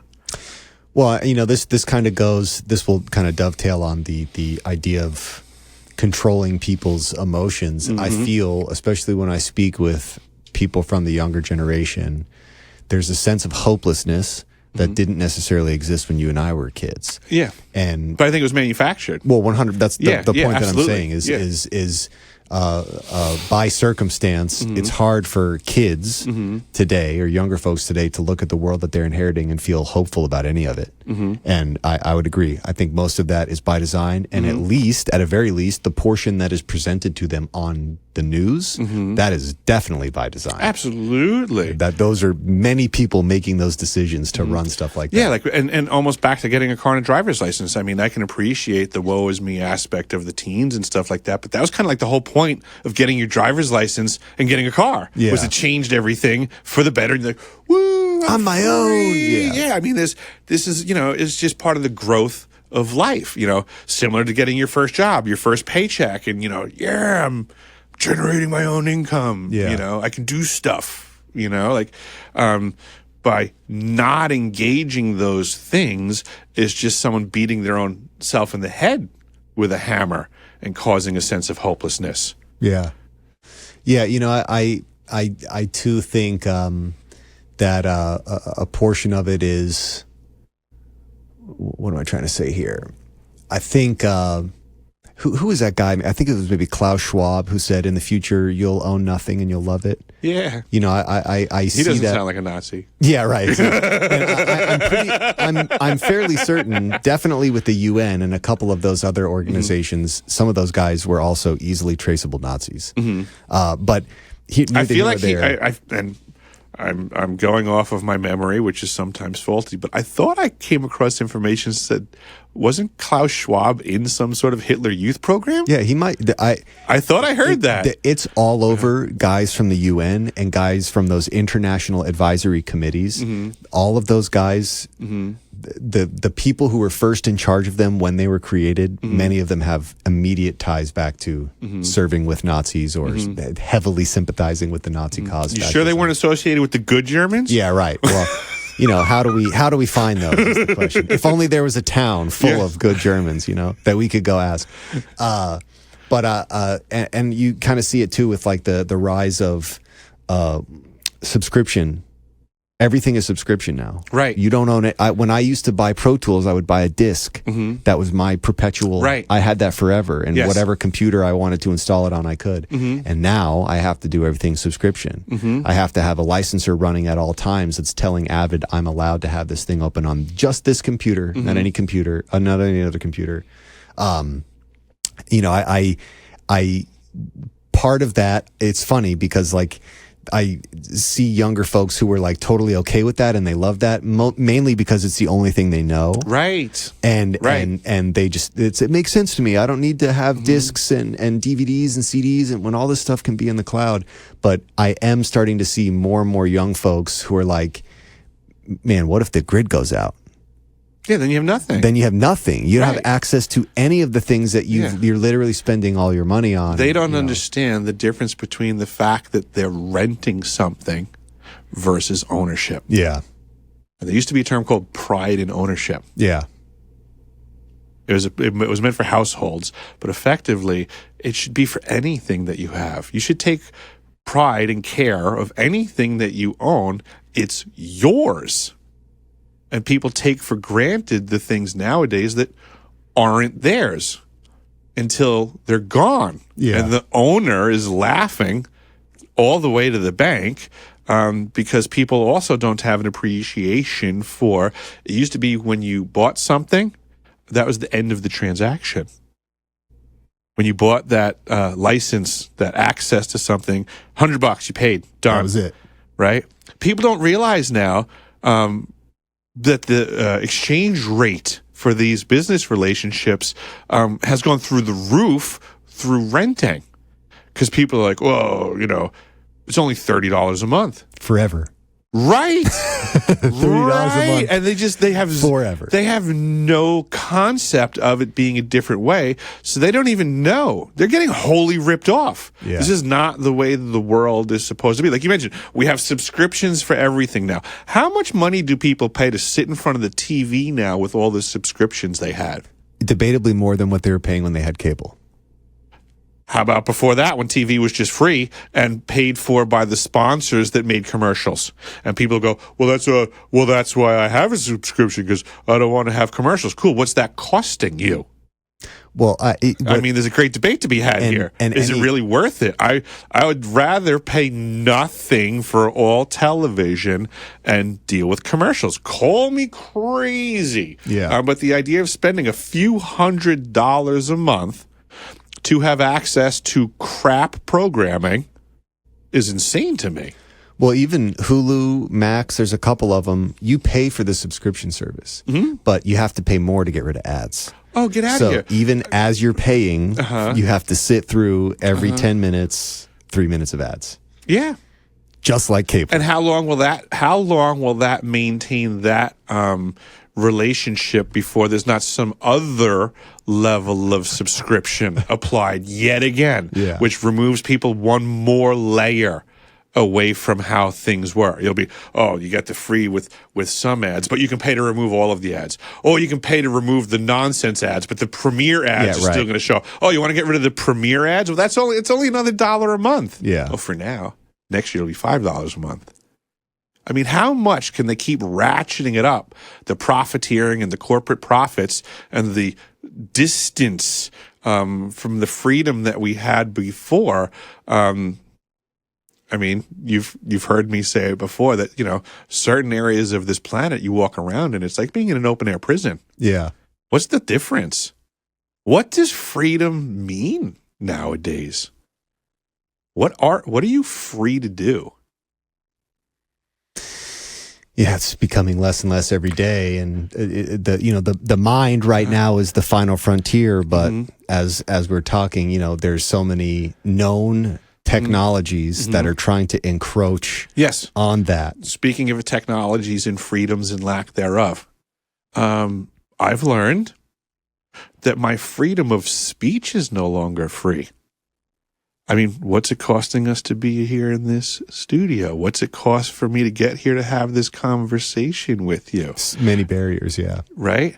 Just to simply voice my truth in an arena where it might be heard. Freedom of speech is dead. It's, are we going to look to the mass media? Are we going to look to the alternative media? Are we going to say that none of these institutions is wholly infiltrated and corrupted and at the behest of the highest investor? Yeah, I wonder the same thing all the time, especially when you see all the stuff that's going on in the UK and even some stuff that's been proposed by political candidates in terms of misinformation. And aren't they arresting people in the UK now for internet memes now? Quite literally, yeah. Oh, wow. Maybe they'll finally get some blowback from the meme community. I mean, there will be some great memes for sure, but those people will get until they're arrested. Yeah, yeah. So, wow. that won't work too well. But we're definitely stepping into very scary territory. 20 years ago, people said 1984 would never happen, and there are so many elements of it that we're kind of witnessing happen. For me, from my perspective, it's one of those things where it's like, there's a reason for that. It's not for misinformation. It's because the people that are saying we need to outlaw misinformation, those are the same people that are conducting misinformation campaigns. Right. And they just want to control what's called information. What their business has misinformation. Been. Yes, absolutely. If you are not for all forms of speech, you're not for freedom of speech. You can't hide under the terms, well, I'm against hate speech. I'm not against hate speech. I'm for freedom of speech. I want those people that have hatred to be public about it. At least we know who our enemies are. Right, exactly. Why shut them up and have them hide in the shadows to now work deceitfully about us? Let them grab a megaphone. Let them parade in the streets and spew whatever it is that's on their mind. Because then at least we know what they're up to. Right. We know what their real position is. Yeah, absolutely. And with that being said, that's for the people that I don't agree with, but still support their freedom of speech. I can easily see how this conversation is being manipulated and used as a tool of divisiveness because they just want to have control over what the term hate speech is. And the split second that we allow them to call something that someone else says is hate speech, and then what someone else says is hate speech, how long before they come after what I say and call it hate speech? I believe it was, I think, Father Niemöller, I think, back in the day, who had the famous statement, First they came for me. Yeah. I know what you're talking about, First they came for the trade workers union and I did nothing because I wasn't in the trade workers union. Then they came for, I forget the whole darn thing, but, and then effectively he says, and I did nothing. He goes, but then effectively, and then they came for me and there was nobody left to defend me. And I feel that that's exactly what's going on with the conversation of hate speech, is they just want to start knocking people off, and they'll start with the ones that are least defendable. Yeah, none of that is outrageous to me. All that absolutely makes sense, and definitely having existed in the time before the level of manipulation that we're seeing now, pre-internet, to now, it's becoming more and more obvious. Mm-hmm. This is just it's a control mechanism, and it ramped up considerably after 9/11, and has been kind of a very rapid downward spiral since then. I do want to get back to a little bit of Long Island stuff too, mm-hmm. before we get to the Antarctica portion. I kind of just want to hit a couple of the other big places in Long Island that you kind of mentioned on your channel. And again, I highly recommend anyone going to deciphering.tv or Deciphering My Experience with Eric Hecker on YouTube. He's got all breakouts of any of the topics that we've discussed here. He's got great videos that kind of are just little breakouts with supporting documentation and a little bit more detail. But I want to kind of get into a little bit for a little while. I want to get into the Long Island Motor Parkway. Oh, sure. And the Aviation Country Club, and kind of from there we can kind of get into the country club and other strange facility situations. But. Absolutely. So the Long Island Motor Parkway was built by the Vanderbilt family, and it was the first road ever created on the planet that was intended exclusively for automobiles. It went through the spine of Long Island, and effectively Levittown was built around a section of the Motor Parkway years later. Prior to the construction of Levittown, there was a section of land next to the Long Island Motor Parkway referred to as the Long Island Aviation Country Club. This was for very affluent people. Way back when, Long Island was pretty much potato fields and Gilded Age mansions. Hyper wealth. Yeah, hyper wealth. Yeah, a level that people can't really comprehend. So it was like, airplanes became all the rage. So the rich people were like, build an airport, a nice drive south. So they would get in their automobiles and they would drive down the road and they would go to the Long Island Aviation Country Club. Charles Lindbergh was a member. I mean, this was upper crust kind of stuff. I mean, this was, the upper echelon of society at a time that this technology was all new. Now, I am certainly involved with the conversation of UFOs and the study thereof, but just trying to give folks an idea of the odd path that I've walked in life that eventually gets me to Antarctica. This is one of the chapters in that book. The Long Island Aviation Country Club showed up on Earth when flight was young. I do not disbelieve that there has been UFO activity going on since prior to such an establishment being developed on Long Island. My idea is that once this location started putting airplanes up into the sky, whatever was already up there gained attention and was like, oh my God, what's going on down there? So Long Island has always been a spot for UFO activity, and I would say at the very least from when the Long Island Aviation Country Club started putting planes up in the air to intermingle with them. Now, I know, this is again referenceable, that where my house was built. When Levitt eventually came in and bought up all of the land to create Levittown, the Long Island Aviation Country Club was simply one plot of land that he purchased to create this town. Well, my house sits on former country club property. I speculate that when Levitt sold the land and built his homes, that they didn't send like a flyer up to the guys in the sky and be like, hey, guess what? We're no longer occupying this space. I believe that attention continued. I do have recollections as a child of peculiar lights and stuff outside of my window. I cannot sit here and tell you that I was brought up into a spacecraft or anything like that. I have what I would say are in my brain, I have recollections of what I would say are peculiar dreams with things that sound similar to what other people would call like a UFO or alien contact. But it's challenging me. It's challenging for me to make that full leap of that connection. But I cannot discount those recollections, these experiences, the research, the other things that have happened in my life.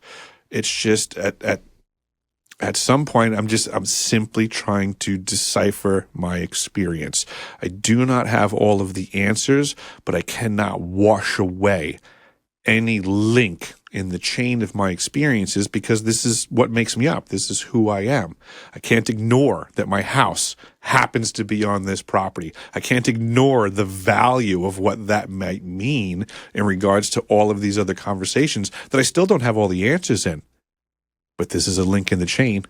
Well, even watching your channel develop, literally going back to the first video and working my way back up, watching you kind of actually deciphering, like I come across new information, so I make a video about it. Watching the stuff about Long Island kind of transpire, because there are so many things that you came across that you were like, I was just trying to find out simple history, and it ended up making me understand something a little bit better. But in terms of, just so people understand, Long Island, rich people live in New York. The hyper rich people live in Long Island, and they live in a lot of these neighborhoods that you're talking about. It's a level of wealth that most of us can't even fathom. We're talking trillions of dollars, laughing at billions of dollars. Absolutely. And in particular, the motor speedway and then the airstrip, I don't think that's coincidental, not only because those are the people that would have had the money to and luxury to build and operate a flying machine, but it also explains why a lot of top aerospace companies end up getting their first headquarters is near this area. You know, so that's a great point. I never even actually considered that, but you're right. The location of the Long Island Aviation Country Club to the facilities in Bethpage where Grumman was that made the lunar module, I mean, you almost can't get closer. Yeah, right. They're potentially 2 miles apart from each other. Well, and if you're going to make an aerospace company and you want people who are familiar with flight, where like that is one area where a lot of people are doing it. And the only people that could have afforded to do it at that point would have been hyper wealthy folks with millions and millions of dollars to spend. I mean, if you actually look up pictures from the country, I mean, it was meant to be a place of opulence. Yeah. It wasn't just like an airplane hanging with some planes. I mean, they had a clubhouse, they had a pool, a bar, they held events. I mean, there's a history of very affluent people coming and going. You know, so that I would agree with you. That wouldn't surprise me, especially if there was attention from some higher order of intelligence. This would have been a very active spot, and it's no coincidence whether they're involved or not. Why a lot of these aerospace companies end up starting in that same area. That's just the people who would have had the most knowledge on those subjects and the money to put into developing things like that before getting a government contract. That would have been the place to do it. Now, I also want people to understand, like, the history of UFO stuff in Long Island is very deep. There have been a number of organizations that have tracked UFO activity all around New York and Long Island. And the Hudson Valley. Yeah, and the Hudson Valley. This is actually a pretty active. If you start to look into that, you'll find that there is a lot of documentation of stuff, strange stuff being captured in the sky, going back a long, long time ago. So, none of this stuff with relation to the attention that would have been drawn, none of that is shocking to me. Mm-hmm. But to some people it might be. But if you just do very simple Google searches, you'll find that the history there is actually pretty consistent or considerable. I also want to kind of talk about, we're kind of mentioning it here, but this is like in a different way, the cradle of aviation. A lot of people want to think that North Carolina with the Wright brothers, a lot of people want to say secret facilities out in the desert, but really it wasn't until you kind of pointed me in that direction. And I like to consider myself someone who's familiar with aerospace technology. I reference this book a lot. I could tell you, but then you'd have to be destroyed by me. It's by Trevor Pagan. Documents patches associated with classified aerospace programs. This is something that I've been interested in since I was a kid, and I never knew about the fact that most of these companies started in Long Island. Oh, absolutely. I had never come across that information anywhere. It was the anywhere. premier location for fabrication of new styles of planes, float planes, seaplanes, whatever you want to call them. This was the hot spot. Basically, Brooklyn, Queens, Nassau County, the South Shore of Long Island, all of Long Island. I mean, the term is the cradle of aviation. Yes, my hat goes off to North Carolina and the Wright brothers for coming up with the idea first in flight. Yeah. First in flight. Yep, we'll give them that. Absolutely. Yep, so that we'll call it the birthplace. Fair enough. But it went from birth to the cradle. And the cradle of aviation is Long Island, New York. That is where it grew. That is where it became just commercially viable. A whole industry. The whole entire industry. I believe over by Nassau Community College, I believe there's over near Roosevelt Field Mall, Spirit of St. Louis, all this. I mean, this is the history, the real history of aeronautical activity is from Long Island. Yeah. It's just the way that it is.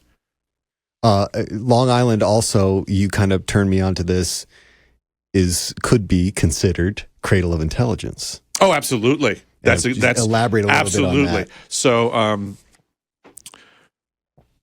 a lot of people don't realize that the start of the Revolutionary War happened right here in Brooklyn. It was the first battle. It was the Battle of Brooklyn, where George Washington retreated as a tactical choice because he got intelligence that his previous intelligence was wrong.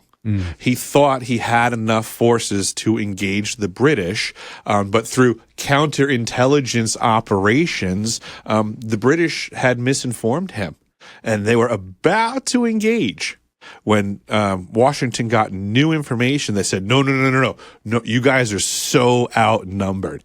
The Battle of Brooklyn, a lot of people say, was the most decisive decision that Washington ever made, because if he didn't decide to retreat, that would have been the end of the war. Wow. They would have gotten slaughtered, and that would have been a wrap. We'd be speaking British right now and sipping tea. But in reality, prior to the Battle of Brooklyn, over in Nassau County, Long Island, was where the first split occurred in our country. And the dividing line was about midships, north and south, of the county of Nassau.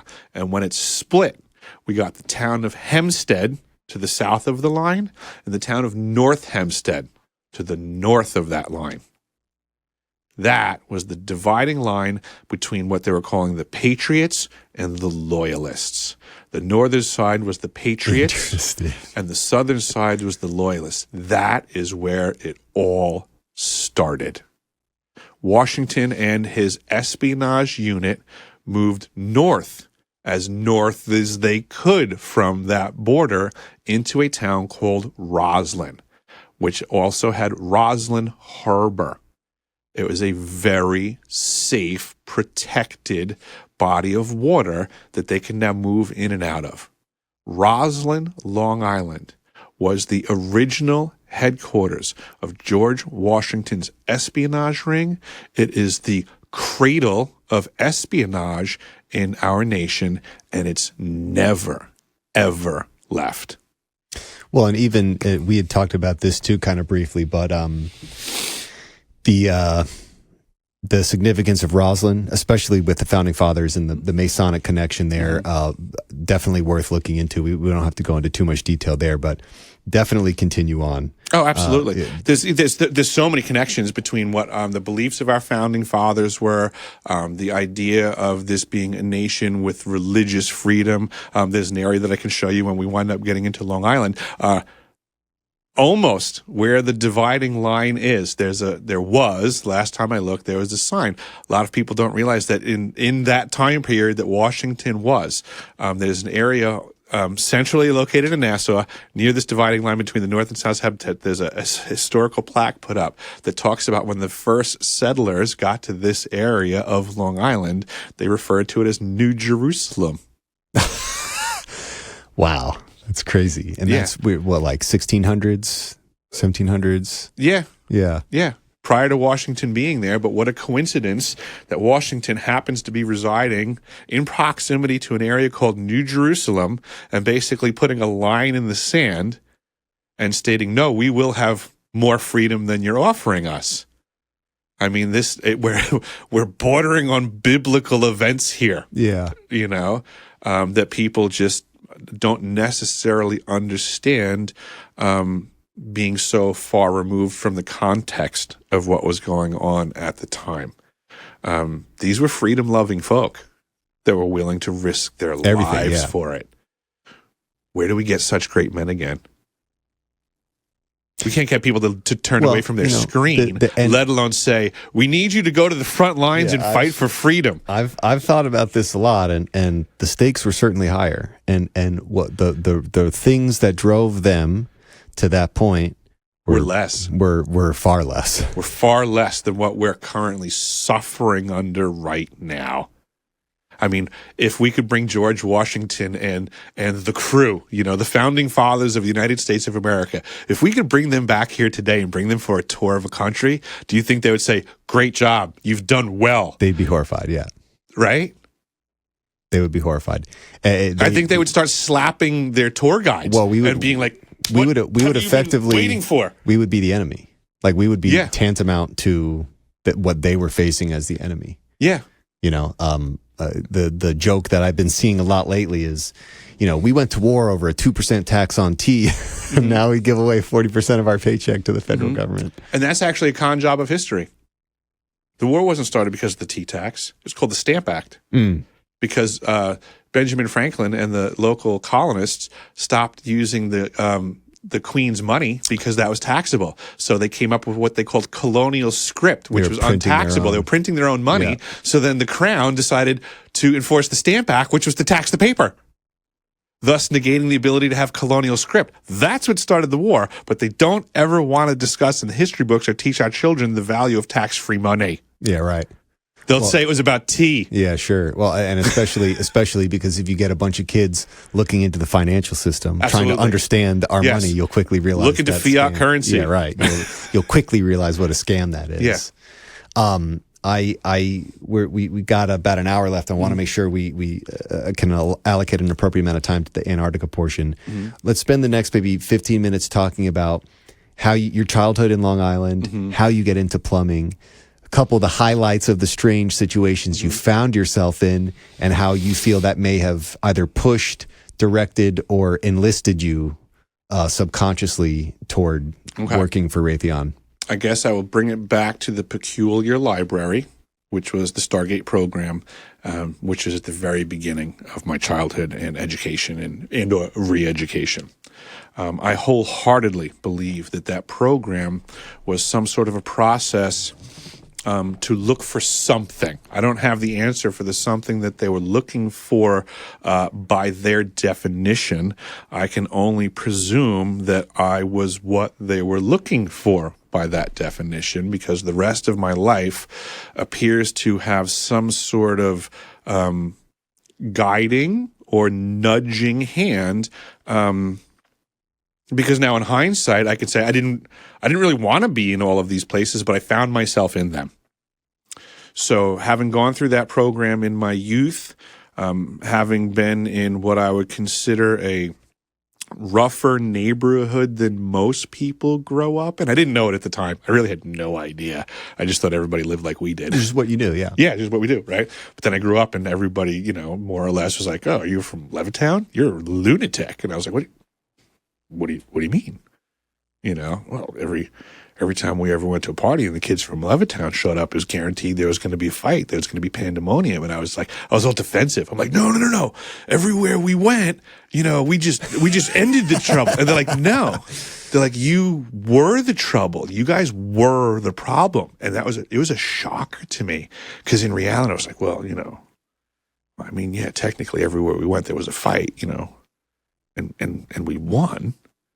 But I mean, I really thought the other guy started it. Yeah. Like, I guess I really believed my friends, because I knew I wasn't starting the trouble.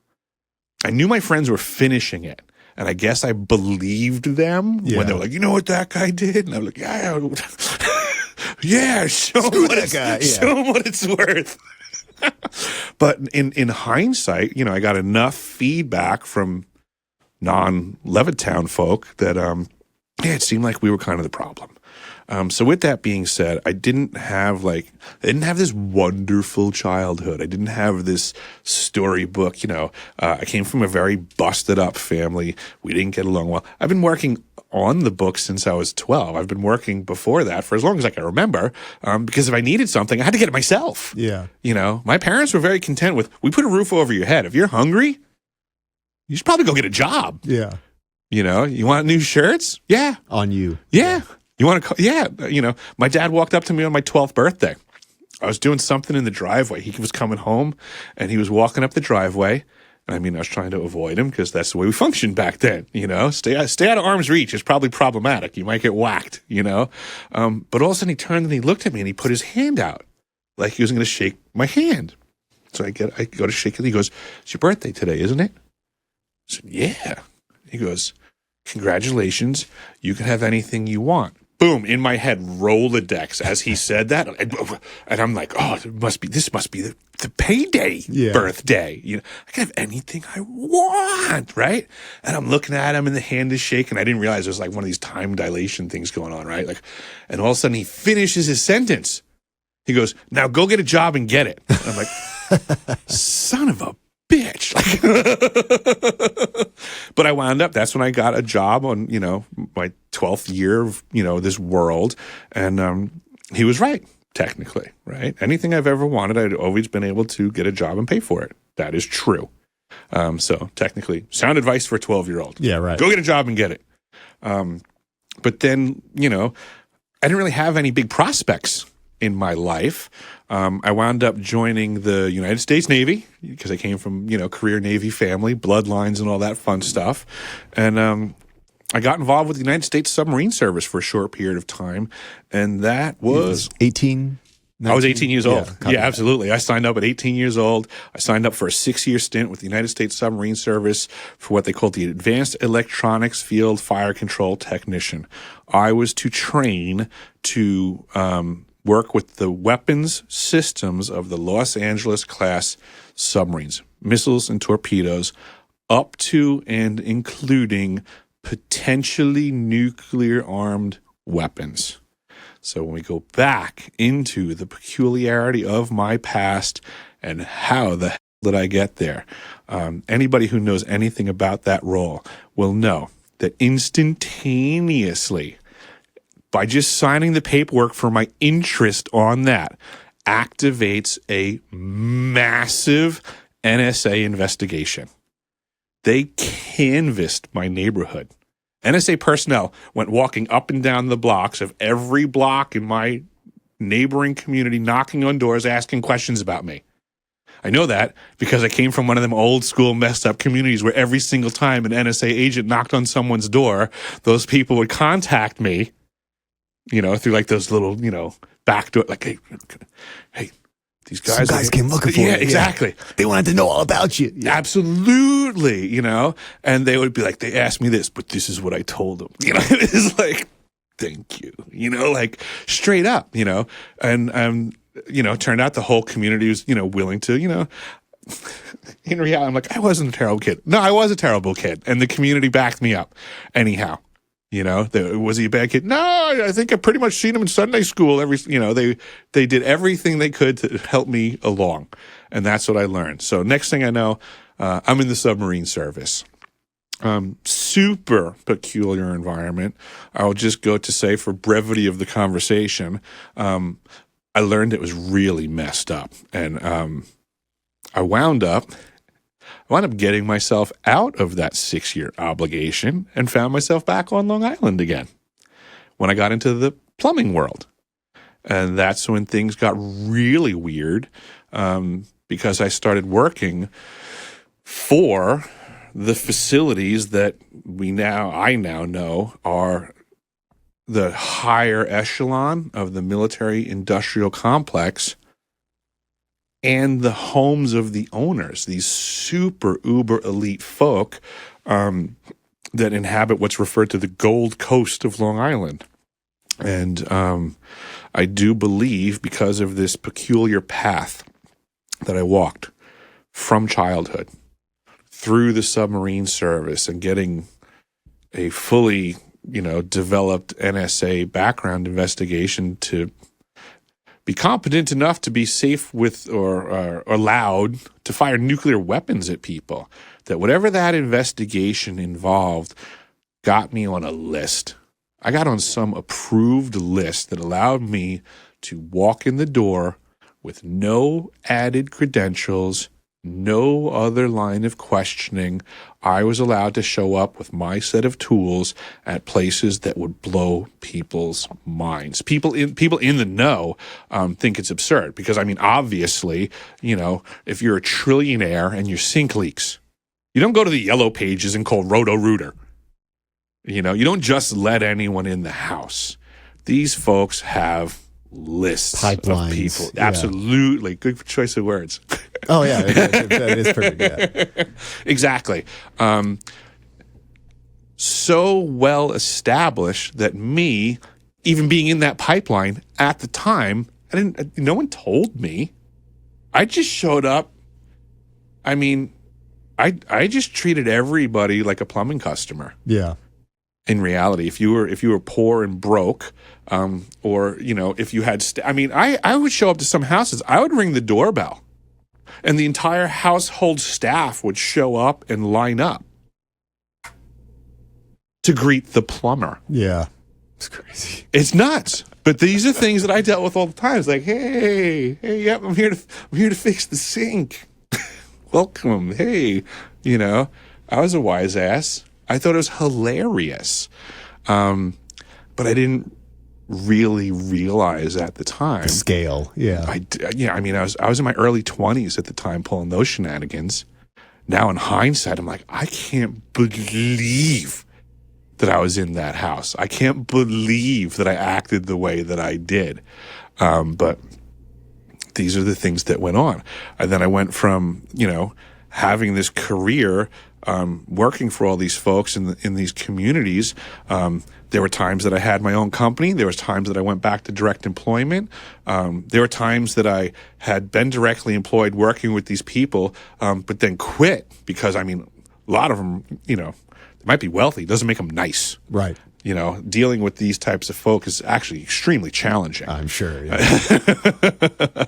Yeah. It's hard to collect from someone who thinks they're rich when they're just like, some lawyer from Jericho, Long Island, and they got $1 million and, who are you? But it's actually really hard to collect someone who's got like $1 trillion and can make you disappear in the blink of an eye. But the boss still says like, hey, you got to go over to such and such house and don't leave without my money. You're like, challenge accepted. Yeah, right. So it's a whole different type of dialogue and nuance. But I got excellent at it. But then from the plumbing career on Long Island, I guess it would bring us to 2008. The Obama administration showed up and pretty much just decimated the economy of the greater New York area, especially constructions and trades. I was competently running a business at the time in the economy that I opened it in, but I was not the level of businessman to ride the waves of the tsunami that just occurred in the economy. So I was looking for direct employment again. And at that time that I started looking, the first thing that came on my radar that was willing to cut me a check was Raytheon Polar Services for a contract at the South Pole Station. I had zero desire to go there, but I had zero other options. So I took the contract. And in November of 2011, I found myself at the South Pole Station in Antarctica. Now, where did you find the listing? How do you even become aware that job is a job for I was you? searching the internet. This was probably starting in 2008, looking for things. The first time I applied, I did not get accepted. I blew the psychological evaluation in the greatest way possible. They fly you back and forth to Denver to do the psychological evaluations an actual sit-down conversation with the psychologist, a massive multiple choice questions. They have all kinds of medical Stress stuff tests, they want to check out. Yeah, all kinds of stuff, right? So I sit down for this one-on-one with the psychologist, and they start going through some standard stuff. But the guy then says to me, he goes, "Have you ever considered?" I said, "That depends on if you pass or fail me." He got so mad. Yeah, I'm sure I said, "I'm just kidding. I'm not going to kill you." And yeah. Okay, Yeah, then. Yeah. I apparently thought that was way funnier than he did. So I think I got nixed for that season. I applied the next season. I got called in. I made no untoward threats. Yeah, right. And then I got accepted the second time that I had gone back, and that got me in for 2010 season starting for summer season. Now, again, when you get out there, your expressed or your stated responsibilities were... Oh, okay. So my responsibilities, I was contracted as a plumber for that facility. Like many maintenance teams in remote situations, they will tell you, we're hiring you for your plumbing expertise, but you have to understand that when you're in the facility, you're not just responsible for plumbing. You're responsible to work on everything. You're responsible for taking lead on plumbing tasks. So effectively, I forget now, off the top of my head, we were probably a 6 or 8 man team. Basically, if there was a plumbing debacle, I would take the lead, call the shots. Everybody else pretty much lines up under my tutelage. You do this, you do that, get me this, get me that, and I coordinate the repair. If it turns out that it's an electrical problem, well, the electrician then steps up. Right. He goes, "I'm in charge, you get this, you grab that, you hold it." And But it's expected that everyone participate. absolutely. So that's how remote maintenance operations work, because everybody has their specialty because they need somebody to rely on for that topic. But then you all work together.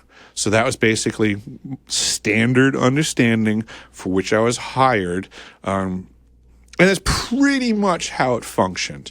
With the practical real difference, the season that I wintered at the South Pole was the oldest winter over maintenance crew they ever had. I was 36 years old, and I think everybody else was in like their late 50s to late 70s. These dudes were old. So in reality, I kind of just took it upon myself to be the lead on most things. Because the environment is super taxing. It's very hard. Sure. Yeah. At 9,300 feet of elevation, 0% humidity in reality, and super low amounts of oxygen. I mean, it's simply just hard to exist, let alone to labor. So I felt really bad for these dudes. I mean, I was a young buck tradesman at the time, and I'm already well aware of the fact, like, you don't push the old timers on the job to work as hard as you. So in this environment, I saw them really hurting. So I tried to step up and do even more than required of me, just to kind of offset their burden. Sure, yeah. Yeah, I mean, it just felt to me the right thing to do. that was in a tradesman's regard. Second to my role as a tradesman, I wore the hat of a firefighter. We went to Centennial, Colorado, attended, I believe it was called the Rocky Mountain Fire Academy, where we received training in industrial firefighting. And fortunately, through attending this program, I was able to point out to the administrators and the staff of the academy that there was an error in their training, because I noticed they had us doing like, standard team building and, full bunker gear, full SCBAs, firefighting hoses. I mean, we were being effectively trained on the gear, but it also had the capacity of, team building where the crew that's going to winter over. So we might as well start learning how to work together. Right. Well, in this process, I turned to the lady who was going to be the winter site manager, and I said, I got a question for you. I said, I've been, also looking over blueprints of the facility. We're training to go in that direction. I'm like, I don't see any hose reels anywhere. She goes, well, there are none. She says, no hose reels? Yeah, no, we don't have water to fight fire. It's the South Pole. Water and stuff. It's just too complicated to have systems that won't freeze, and we can't maintain. I said, why the hell are we training with fire hoses then? I said, I was in the submarine service. Everything was, you train for reality. Right. I said, you're telling me we're training with fire hoses and we're not going to have fire hoses? I said, this is insane. She's like, you're right. So we grabbed the head of the academy. We informed them what was going on. Their heads almost exploded too. They were like, what do you mean you don't have fire hoses? What do you have? We have fire extinguishers.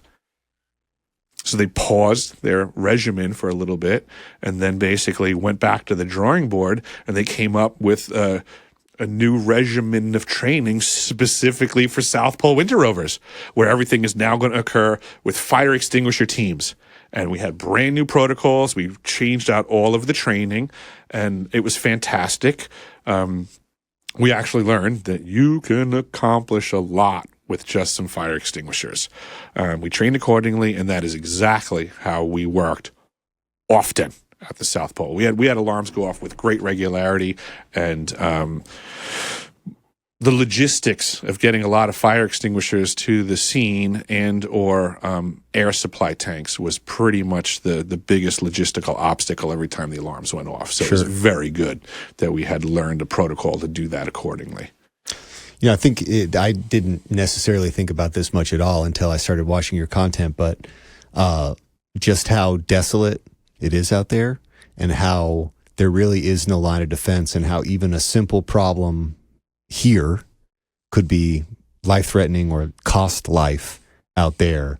I'm just wondering maybe if you could kind of elaborate on that a little bit more. Yeah. So people understand the stakes. It's not... Wow. To make them understand is the challenge. What you said is wholly true. Desolate, it would be hard to express.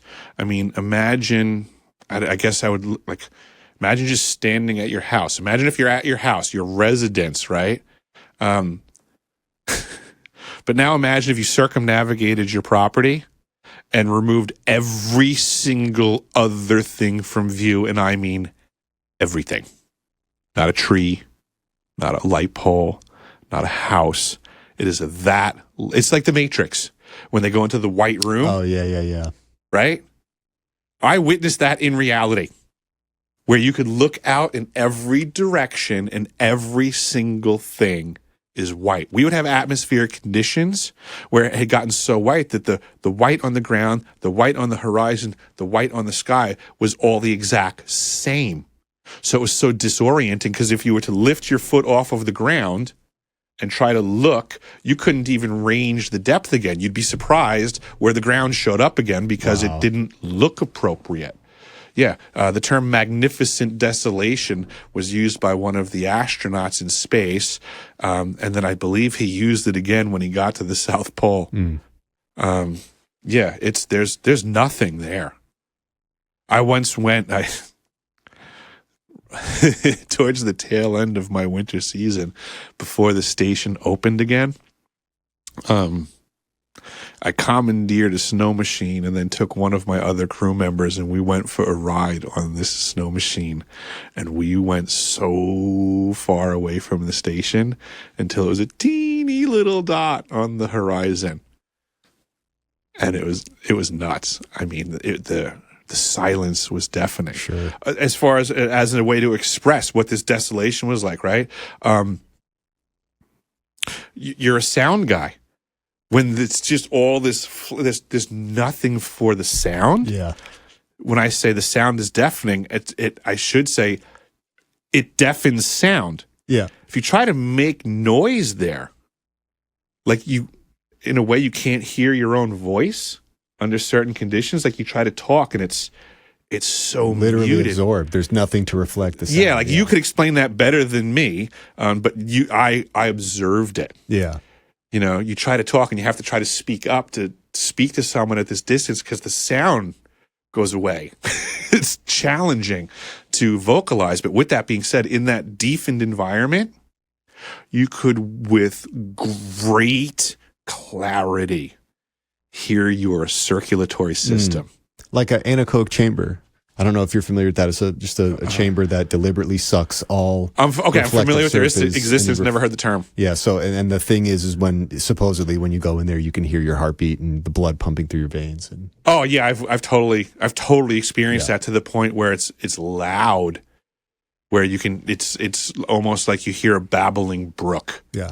Well, And your ears are actually probably sensing the vibration in your body more than they're hearing a sound. But however you still, want to yeah. call it, your brain becomes cognizant of those noises. those noises, and like you're looking around. You're like, I know it's minus 40 degrees, but why do I hear a babbling brook? Like, you know, and you hear it clear as day, and that's exactly what it sounded like. So this is obviously weird. It's not what your normal experience is in you know, when anyone is at their home. At what point does it start to get weird Officially? Like at what point are you like, well, I'm now seeing things I cannot explain, or I'm seeing things that I think I shouldn't be seeing? I went into there with considerations, and I knew at some point I would get to the day where I knew stuff was going to be weird because it was run by Raytheon. Right. I knew that. I knew just par for the course. Yeah, I knew, like, just shut your mouth, go in there, don't say anything. You know it's going to get weird. Just roll with it. And that day occurred when I was working on swapping out a fuel pump. And, you know, a fuel pump has an electrical power supply to it. So first you have to isolate the fuel coming in and out of the pump. You have to shut down the power going into the pump, remove the power line, and then swap out the pump with everything dead-ended. In that process, I was tracking back the power supply to the breaker panel, and there was confusion on my part because I was working on it by myself. And the confusion was that the breakers didn't really match the description on the doors. This one's supposed to be off, this one's supposed to be on, but everything is kind of screwy in here. So it's not safe for me to move forwards with this task. Again, I had mentioned it was a fuel pump. We used a specific fuel called AN8, which is a Antarctic grade version of JP8, which is military grade jet fuel. The difference is they put a bunch of additives in it to keep it from gelling up at very cold temperatures. Yeah. But those additives make that fuel 100% volatile, which means it cannot evaporate at a faster rate. So it vaporizes quickly and is very susceptible to ignition. So it's very dangerous fuel. So certainly you want to have great control over arcing and sparking and power. So with that being said, I wound up contacting my chain of command to find out, hey, what's going on with this breaker panel? And they then came to the breakers, and one of the breakers that was supposed to be off, which was causing the confusion for me, was in the on position, and that breaker was going to the ELF system, which I was told quite regularly was off, that was not on. Again, I'm familiar with some of the uses of the ELF system for submarine communications, so I can appreciate at the very least and at that level what the subterfuge would be for. I eventually learned more about what ELF systems can also do in the spectrum of directed energy weapons, and learning that these systems are manifold, multifaceted, however you want to put it. But at the time, I knew that I had stumbled across some Raytheon secrets. And at that point, I knew I crossed the line in the sand. And I was like, all right, now. Here we are. Yeah, exactly. Here we are. The ELF is up and running. What I also understood was that this ELF system, and I don't know if people are familiar with them, but it's miles of antenna that are embedded in the ice. And one of my concerns was, well, the personnel of this facility are now riding on top of this antenna. And that to me is questionable if it negatively impacts the health of the personnel. And if it's known to be negatively impacting to the health of personnel in proximity, well, then this is something that the crew should get justice for, because they're straight up being told that it's off. So I don't believe that the next year that the next crew came in, and I don't believe they started telling them the truth. Yeah. You know, I think I just so happened to figure something out. And, you know, previously they had plausible deniability because they were lying. Yeah. You know. And who's going to check that? Right. Right. Who's going to check that? But, you know, what happens to personnel that are sitting on top of an active ELF transmitter for a year? Is it to their benefit? Yeah, I would assume not. I would assume not also. Yeah. And Raytheon, you can cut me a check whenever you want.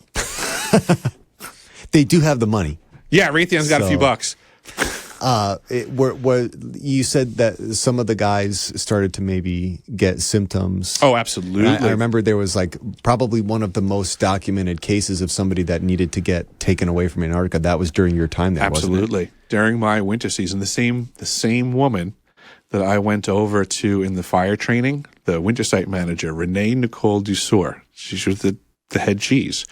So her and I got the training corrected. Her and I wintered over together. She's the person that sat me down to go over the paperwork stating that you will sign here that you have been fully informed that if anything goes wrong medically, we do not have the facilities and you will never be medically evac'd. Sign here that you understand that. During our winter season, how do I put it? I believe that she believed she had a stroke because she was suffering medical conditions. And since in 2011, I don't believe any of us were aware of the term of Havana syndrome and or its symptoms. Yeah, definitely not. It didn't exist back then. So I believe she was suffering from Havana syndrome, but then misdiagnosed herself as having a stroke. She did eventually make it back off of ice. They did not medically evac her. They made her wait. And I believe she went to Johns Hopkins University when she got back stateside, and they confirmed you did not have a stroke. So I don't disbelieve that something happened. I just don't believe she had a stroke. And I believe it would be great if we can find out what actually happened to her. I will bring her up because her information was public. I mean, there were news reports about it. Yeah, there were news reports about this all the while. While I was physically at the South Pole Station, people can look up the news reports of this scientist that was calling. She was calling for an evac for herself. To get out. Yeah, she was desperately trying to get out of there, and they were not having it. So I believe something was going on. But like I said, because her information made it public, I will just reiterate what occurred, but I will state that we had other personnel, which I would say were suffering what I now know to be impacts of what is commonly called Havana syndrome symptoms at the time, at the facility. Also, since departing the facility, I have been in contact with other crew members from my team. We absolutely are suffering these symptoms. This is, again, there are motives for me speaking about this stuff, and this is one of the big ones. Through communicating with my former crew hands and realizing that something happened to us there because we're all suffering from a variety of symptoms on the list, I was kind of once again in my life mandatorily volunteered to just be the guy on point for this problem. When I was training to go to the South Pole, I became familiar with what they call FEMA, Incident Command Structure. And one of the things that they talk about in the Incident Command Structure is that if you show up to a problem, right, if you dropped down right now, had a heart attack right now, I'm what they call the Incident Commander, because I'm the first person to find you. I'm in charge of that problem until I am properly relieved. So when it comes to this problem at the South Pole Station, I simply follow FEMA Incident Command protocols. There is a disaster that's occurring at the South Pole Station. I am taking charge as the incident commander until I can be properly relieved. I would love to be properly relieved from this task, but I will maintain responsible action to this task until I find proper relief. I thought I would have been relieved a lot sooner. When I brought this information to the truth community, I thought I would find proper relief. I found con jobs, charlatans, and profiteers. So, I wish I didn't have to do this, but I will keep on doing it until I find someone that's more qualified than me for this incident. That's life. Absolutely. And I feel like we kind of talked about it. We were talking about it earlier, but the thing about your story that would incentivize people to keep it quiet is because you're talking about literally the cutting edge of science. Absolutely. Even let's just say it's just a neutrino detector. Mm-hmm. Just that's cutting edge science. Mm-hmm. It does not get more of the known stuff that exists. It doesn't get more bleeding edge than that. Right. And the thing that the reason I've always kind of resonated with your story and it's made more sense to me than it's confused me is because military contractors don't do for peace. Right. That's not how they make money.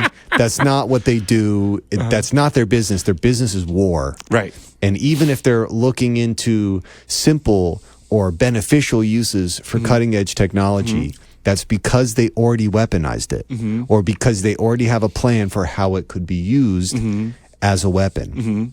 And considering this is one of many ELF antenna arrays all across the globe, and the attention, this stuff came onto my radar in like 2012, and I was convinced that in a couple years this would be this would be very hard for them to be experimenting even with this kind of technology because of the public outcry.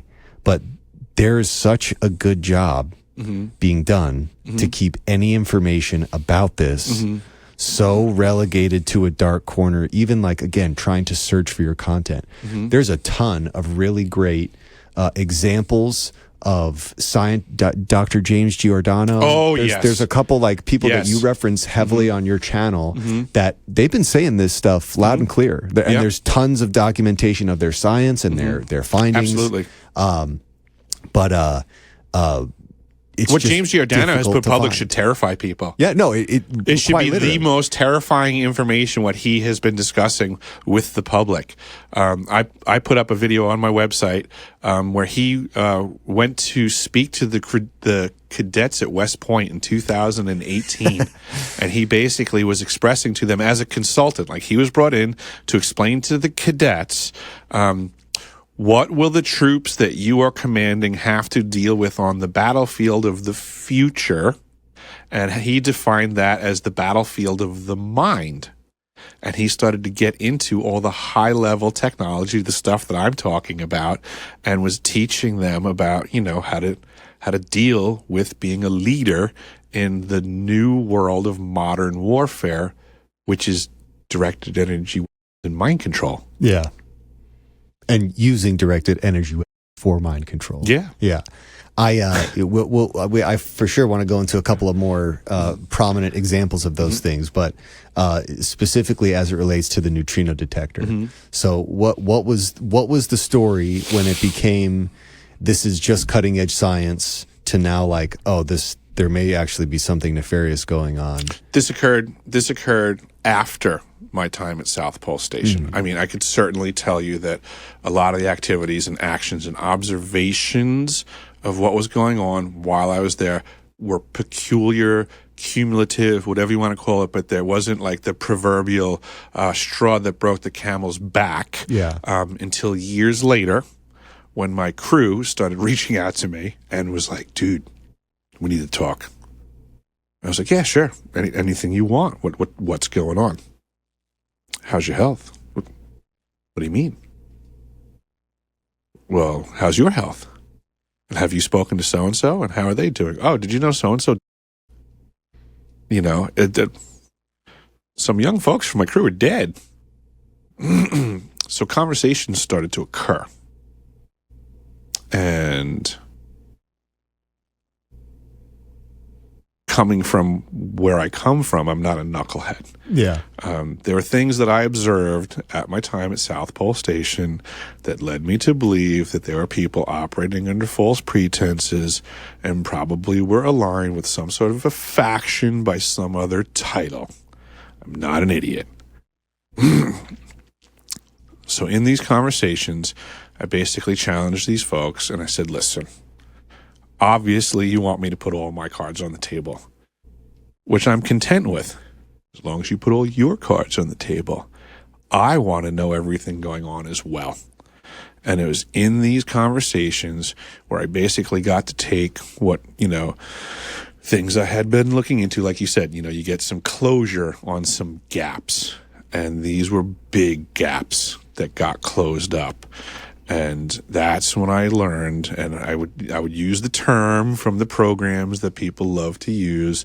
I would say that I became read in on to what the real activities were going on in regards to the ice cube neutrino detector. I was directed to go look into, I guess, what you would call like the operator's manual. Every piece of equipment in here is manufactured, and there's an operator's manual that says, this is how you use this. This is how you do that. Here's a parts diagram. If you want to take this thing apart and this part breaks, this is the part number to replace that item. Well, the ice cube neutrino detector has that.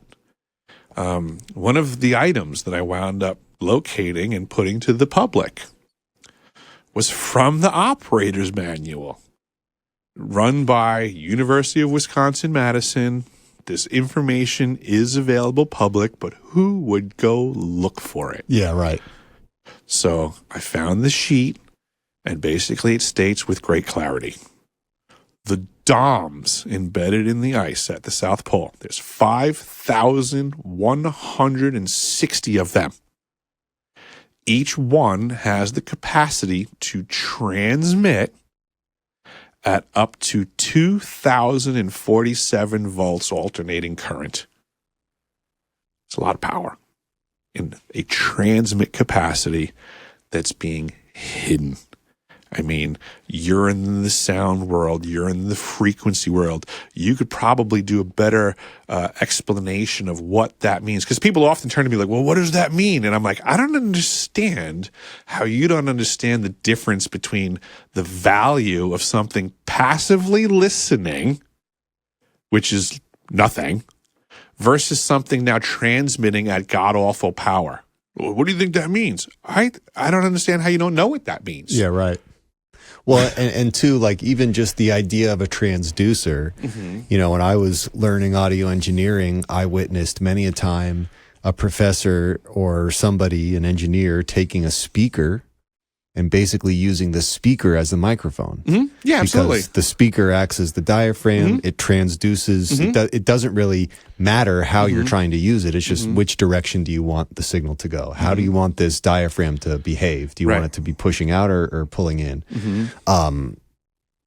So this is a very simple concept, and in my mind, in my understanding of systems that can broadcast, to any transducing system, a true transducer would be able to do both ways, just by nature of design. I mean, even just in a way of maybe utilizing sound as a way to give an example of what this could accomplish, like because the phased array, right? Imagine if you had 5,160 speakers arranged in a 3-dimensional cube, and then you had a way of firing them in a phased array of speakers. Wouldn't that give you like a profound ability to manipulate sound and direct it just by firing the right ones in the right order? It's actually how a lot of line arrays at concerts work. Okay. It would. Right. And it's, again, like you'd be, as a general citizen who hasn't spent a lot of their life in those scenarios in a studio or in a live sound event, you'd be amazed at what you can accomplish. Right. So the difference between 100 speakers set up in a phased array like that and what you could accomplish. Yeah. The difference between that and 5,160 would be an off-the-wall exponential difference of what you can wield as a sound technician, right? And how far that sound would travel. Absolutely. It's the math there is pretty simple. And then theoretically, I would be able to have someone who's appropriately talented. If I was like, listen, here's what I want you to do. I want you to fire that array, but I want the sound to show up over here. It could be done. Yeah. If I said, but I want the sound to show up over here, you'd be like, no problem. Let me read. That is very simple. Just so people understand. Right? That is very simple to do now. Yeah. Right? So now we just switch these are speakers. They're no longer just pushing out sound, but let's just call it power in the way that Nikola Tesla understood it. That we're going to take energy from point A and we're going to deliver it to point B. I know a lot of people have trouble with this because, they'll be like, well, is it going to go through the air? Is it going to go through the earth? No, it's according to Tesla, it's not doing either.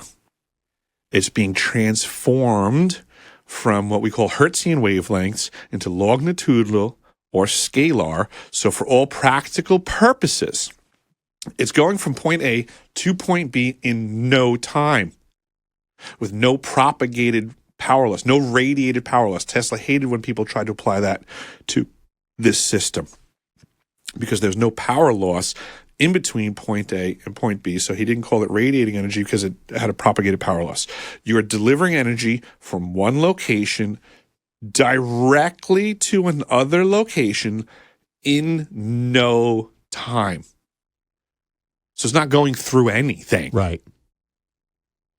Well, and again, to be fair, this was stuff that Tesla was experimenting with in the 20s. Absolutely. This technology isn't even necessarily new. Right. Because he was doing a lot of this stuff at Wardenclyffe. That was one of the purposes of his tower. Right. Was to kind of function in a similar way to the now abundant facilities like we have all over the world. HARP, IceCat. But anyways, continue. Yeah. So, I mean, this is where we're at now, that these technologies exist, and Ice Cube Neutrino Detector has the ability to transmit. I mean, imagine a speaker system. If you had 2,047 volts at each speaker and you had 5,160 of them. Yeah. It's a lot of at that point, you'd have a freaking acoustical. Yeah. Well, you can start hurting people. Yeah. With the sound coming out of that. This might also be a good time. For some people, and I've been trying to tell people about these things for a long time too. And I have no firsthand experience with any of these large scale arrays. But what I'll try to explain to people is like these types of devices exist, and your local police force might even have it. The common one here in New York is the LRAD, which is a long range acoustic device that basically can pinpoint a sound at a crowd or a specific person, and it's so pinpointed and can be turned up so powerfully that it'll make it feel like your eardrums are going to explode. It's a sound that you have to move out of the way of because it physically causes you pain. And it can be turned up more than that. Well, of course. And again, I'm sure in the animal testing of this, they found the threshold where it became detrimental to life. Well, that's what they for sure even did. in their own literature and advertisements, they state with great clarity. The device is listed as non-lethal because in the arrangement that it's supposed to be operated, it's not lethal. Yeah. That's if you look at the device and you look, it has a dial with the green zone, a yellow zone, and then there's a red zone. The green zone and the yellow zone safe won't kill you. Yeah. The red zone will kill you, but then to cover, they say, well, the personnel that utilize are trained never to put it in the red. But then why even? Why do you have a red zone? Yeah, and like you would the red zone, it wouldn't be even immediate. There would be from entering the red zone is probably where your eardrums shatter. Oh, and then understood. Between that and further is where you get brain hemorrhaging and stuff that is you cannot cellular survive. failure. Yeah, quite literally. ADS is another one, and then active denial system, active denial systems, and which is basically military grade truck mounted microwaves. Yeah. And that again, this is all stuff. There are videos of these products being demonstrated on YouTube right now. And you'll see crowds of people getting hit with these devices, in particular the active denial system. The people say it makes it feel like your skin is burning. Yeah, absolutely. Because it is. It's low level burning your skin. Yeah. And you can look up Genesis on YouTube. I believe it's GEN YSYS, if I remember correctly, Genesis. And they build commercials for their products. They have training videos for their products. I highly recommend that the average mortgage payer pays attention to these videos and looks at the product line so that you can learn, like if you happen to be out protesting something and you see, whether it's a uniformed police officer or a non-uniformed police officer, just standing there going like this, looking like they're doing something benign, you might start operating from a privileged position by understanding what this equipment is and potentially being able to do something about it. Learn how to turn it off. Learn how the functions are. They're right, and there are very simple ways. The science behind these things isn't necessarily hyper complex. No, especially with the personally deployable ones. And I've seen tons of videos of people talking about how to beat microwave. And the acoustical ones are a little bit easier. You can just carry earplugs, good quality earplugs with you. But the microwave systems, it's a little more complex. But I've literally watched guys who have built microwave shields for the explicit purpose of like taking it to a protest where these things would be being used. But those are small scale. And when we're talking about the neutrino detector, totally different beast. What it's my understanding that these antennas are used for ionospheric research, and they can the reason they're so powerful is because they're heating in their stated explicit this is real, this is what we say we're using it for. It's to be able to heat up the ionosphere or different portions of the atmosphere. That's how much energy we're talking about. This is well beyond something that you mount on a truck.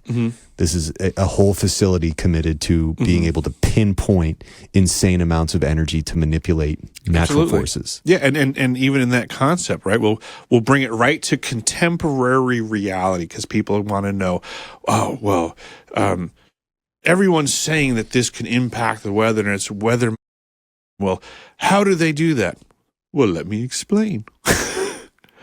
When you heat up the ionosphere with the HARP array, imagine like it's, a bubble around the Earth and we have different stratospheric levels, right? So you then start to heat up the ionosphere. It takes a while applying the heat to create a bubble that starts to grow outward from the standard membrane level, so to say, of the ionosphere, okay? So then they can open that up. What they present it for is lensing, that they then say that they can shoot, like almost like laser communications, hit that bubble, utilize it to refract it for over the horizon communications, right? That's primary useful function number one. But in reality, what happens for weather, right? Imagine you're increasing this bubble. There's a measured volume of space now that you're creating. Space, usable space. What happens is when they turn the heater off, right? It takes a long time to grow the bubble. But when they turn the heater off, it snaps back. That's available energy. That, like, we think of that as nothing, but in reality, when you already have these layers of stratosphere, they're separated because you have to think of them almost as almost like water lines. These are definitively different things. So that space in the bubble is part of the inner space, right? So now if you're going to take that volume and snap it shut, at the very least, you're going to get like a massive rush of air. Sure. that is still energy. People can then sit there and go, well, what does that mean? Please continue to add your ignorance to this conversation, but that does not impact my reality and my understanding. We're talking about moving weather. If you can create these lenses and then start dashing massive volumes of air through the air systems that the weather is in, that's pretty much the definition of weather.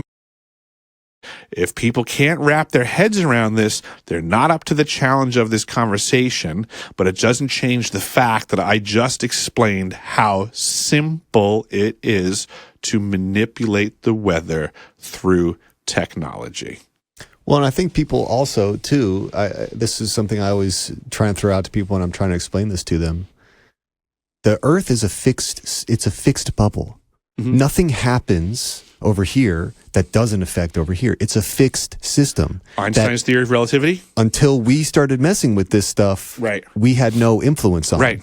But now we've developed technology that, and again, this heating the ionosphere, that's a stated purpose of these technologies. Right. Granted, they're saying it's used for sub-communication, long-range communication, but this is in the papers of these types of technologies that they heat the ionosphere and they create these pressure variation bubbles, and this Earth is a fixed system. Nothing happens anywhere in this closed system without it affecting elsewhere. Correct me if I'm wrong, but when we watch the weatherman discuss the weather, they then go to a map and start talking about high pressure and low pressure and how the storms move accordingly. Is that not just simply manipulation of the pressure around the storm? Yeah. I mean, we're just switching from observational predictions to active application of manipulation of those pressures. This timing for this podcast, we've been planning this for a minute, but the timing is perfect because of Milton and Helene, I think, or Marine, whatever the hurricane. Yeah, I had my guys turn that on at the facility so we can make this more perfect. Conversational. Great, thank you.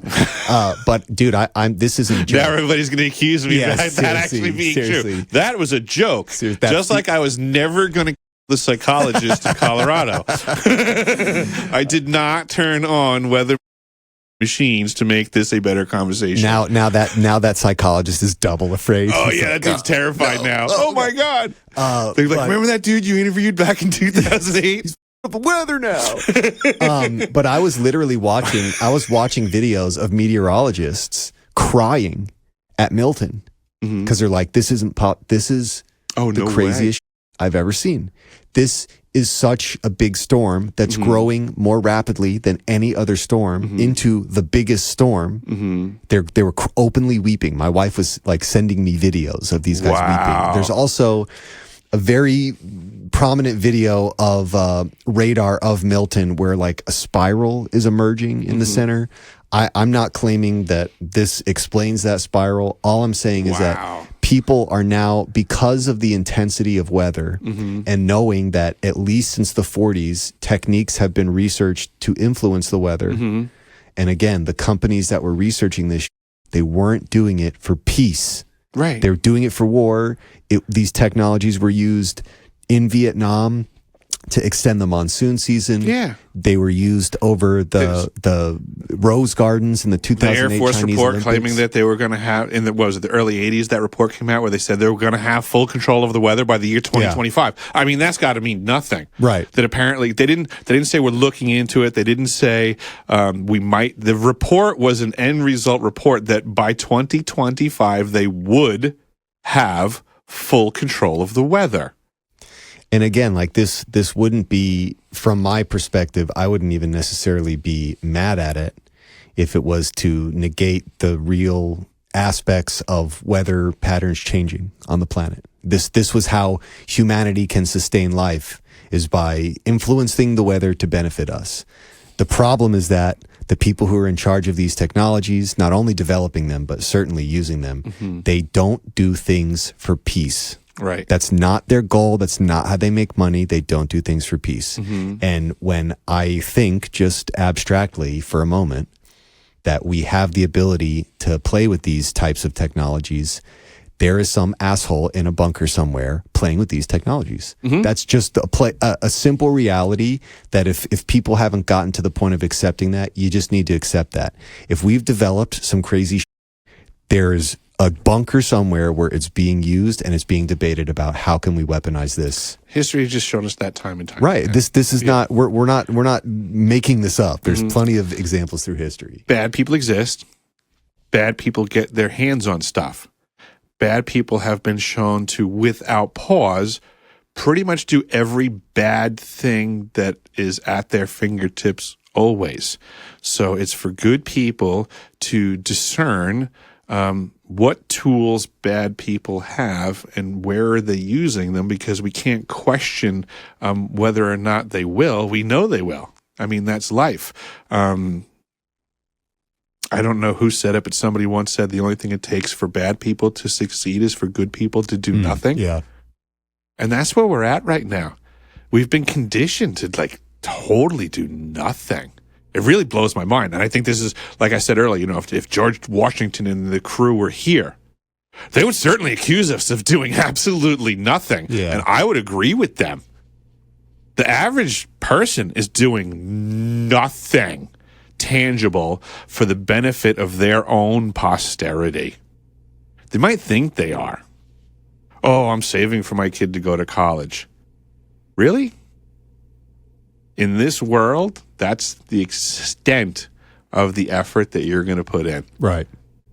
When the problems are so great, Yeah. That's people definitely need to start taking a little more charge with looking into the known stuff. How about we address that the medical industry is trying to kill us, the food industry is trying to poison us. Yeah. I don't know if you watched the Jack Cruz.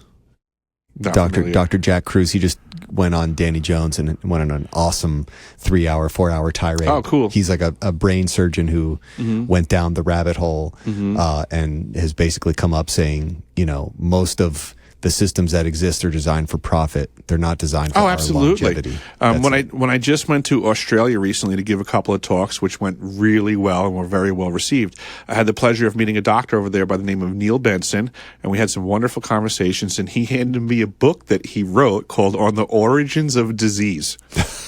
Amazing. I read this book, and it was this information and this research that got this doctor railroaded out of the medical industry in New Zealand because apparently he figured out how to cure disease. Yeah.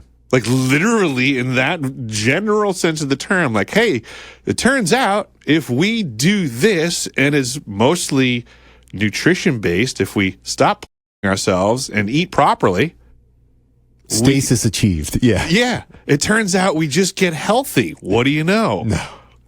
I don't want to believe it. Yeah. So these are the things that, we've been dealing with as a society, as we've been dumbed down, as we've been, again, like you said, like that we have this stasis or lack thereof right now. People are so dumbed down because people are eating freaking Twinkies and Big Macs every day. Yeah.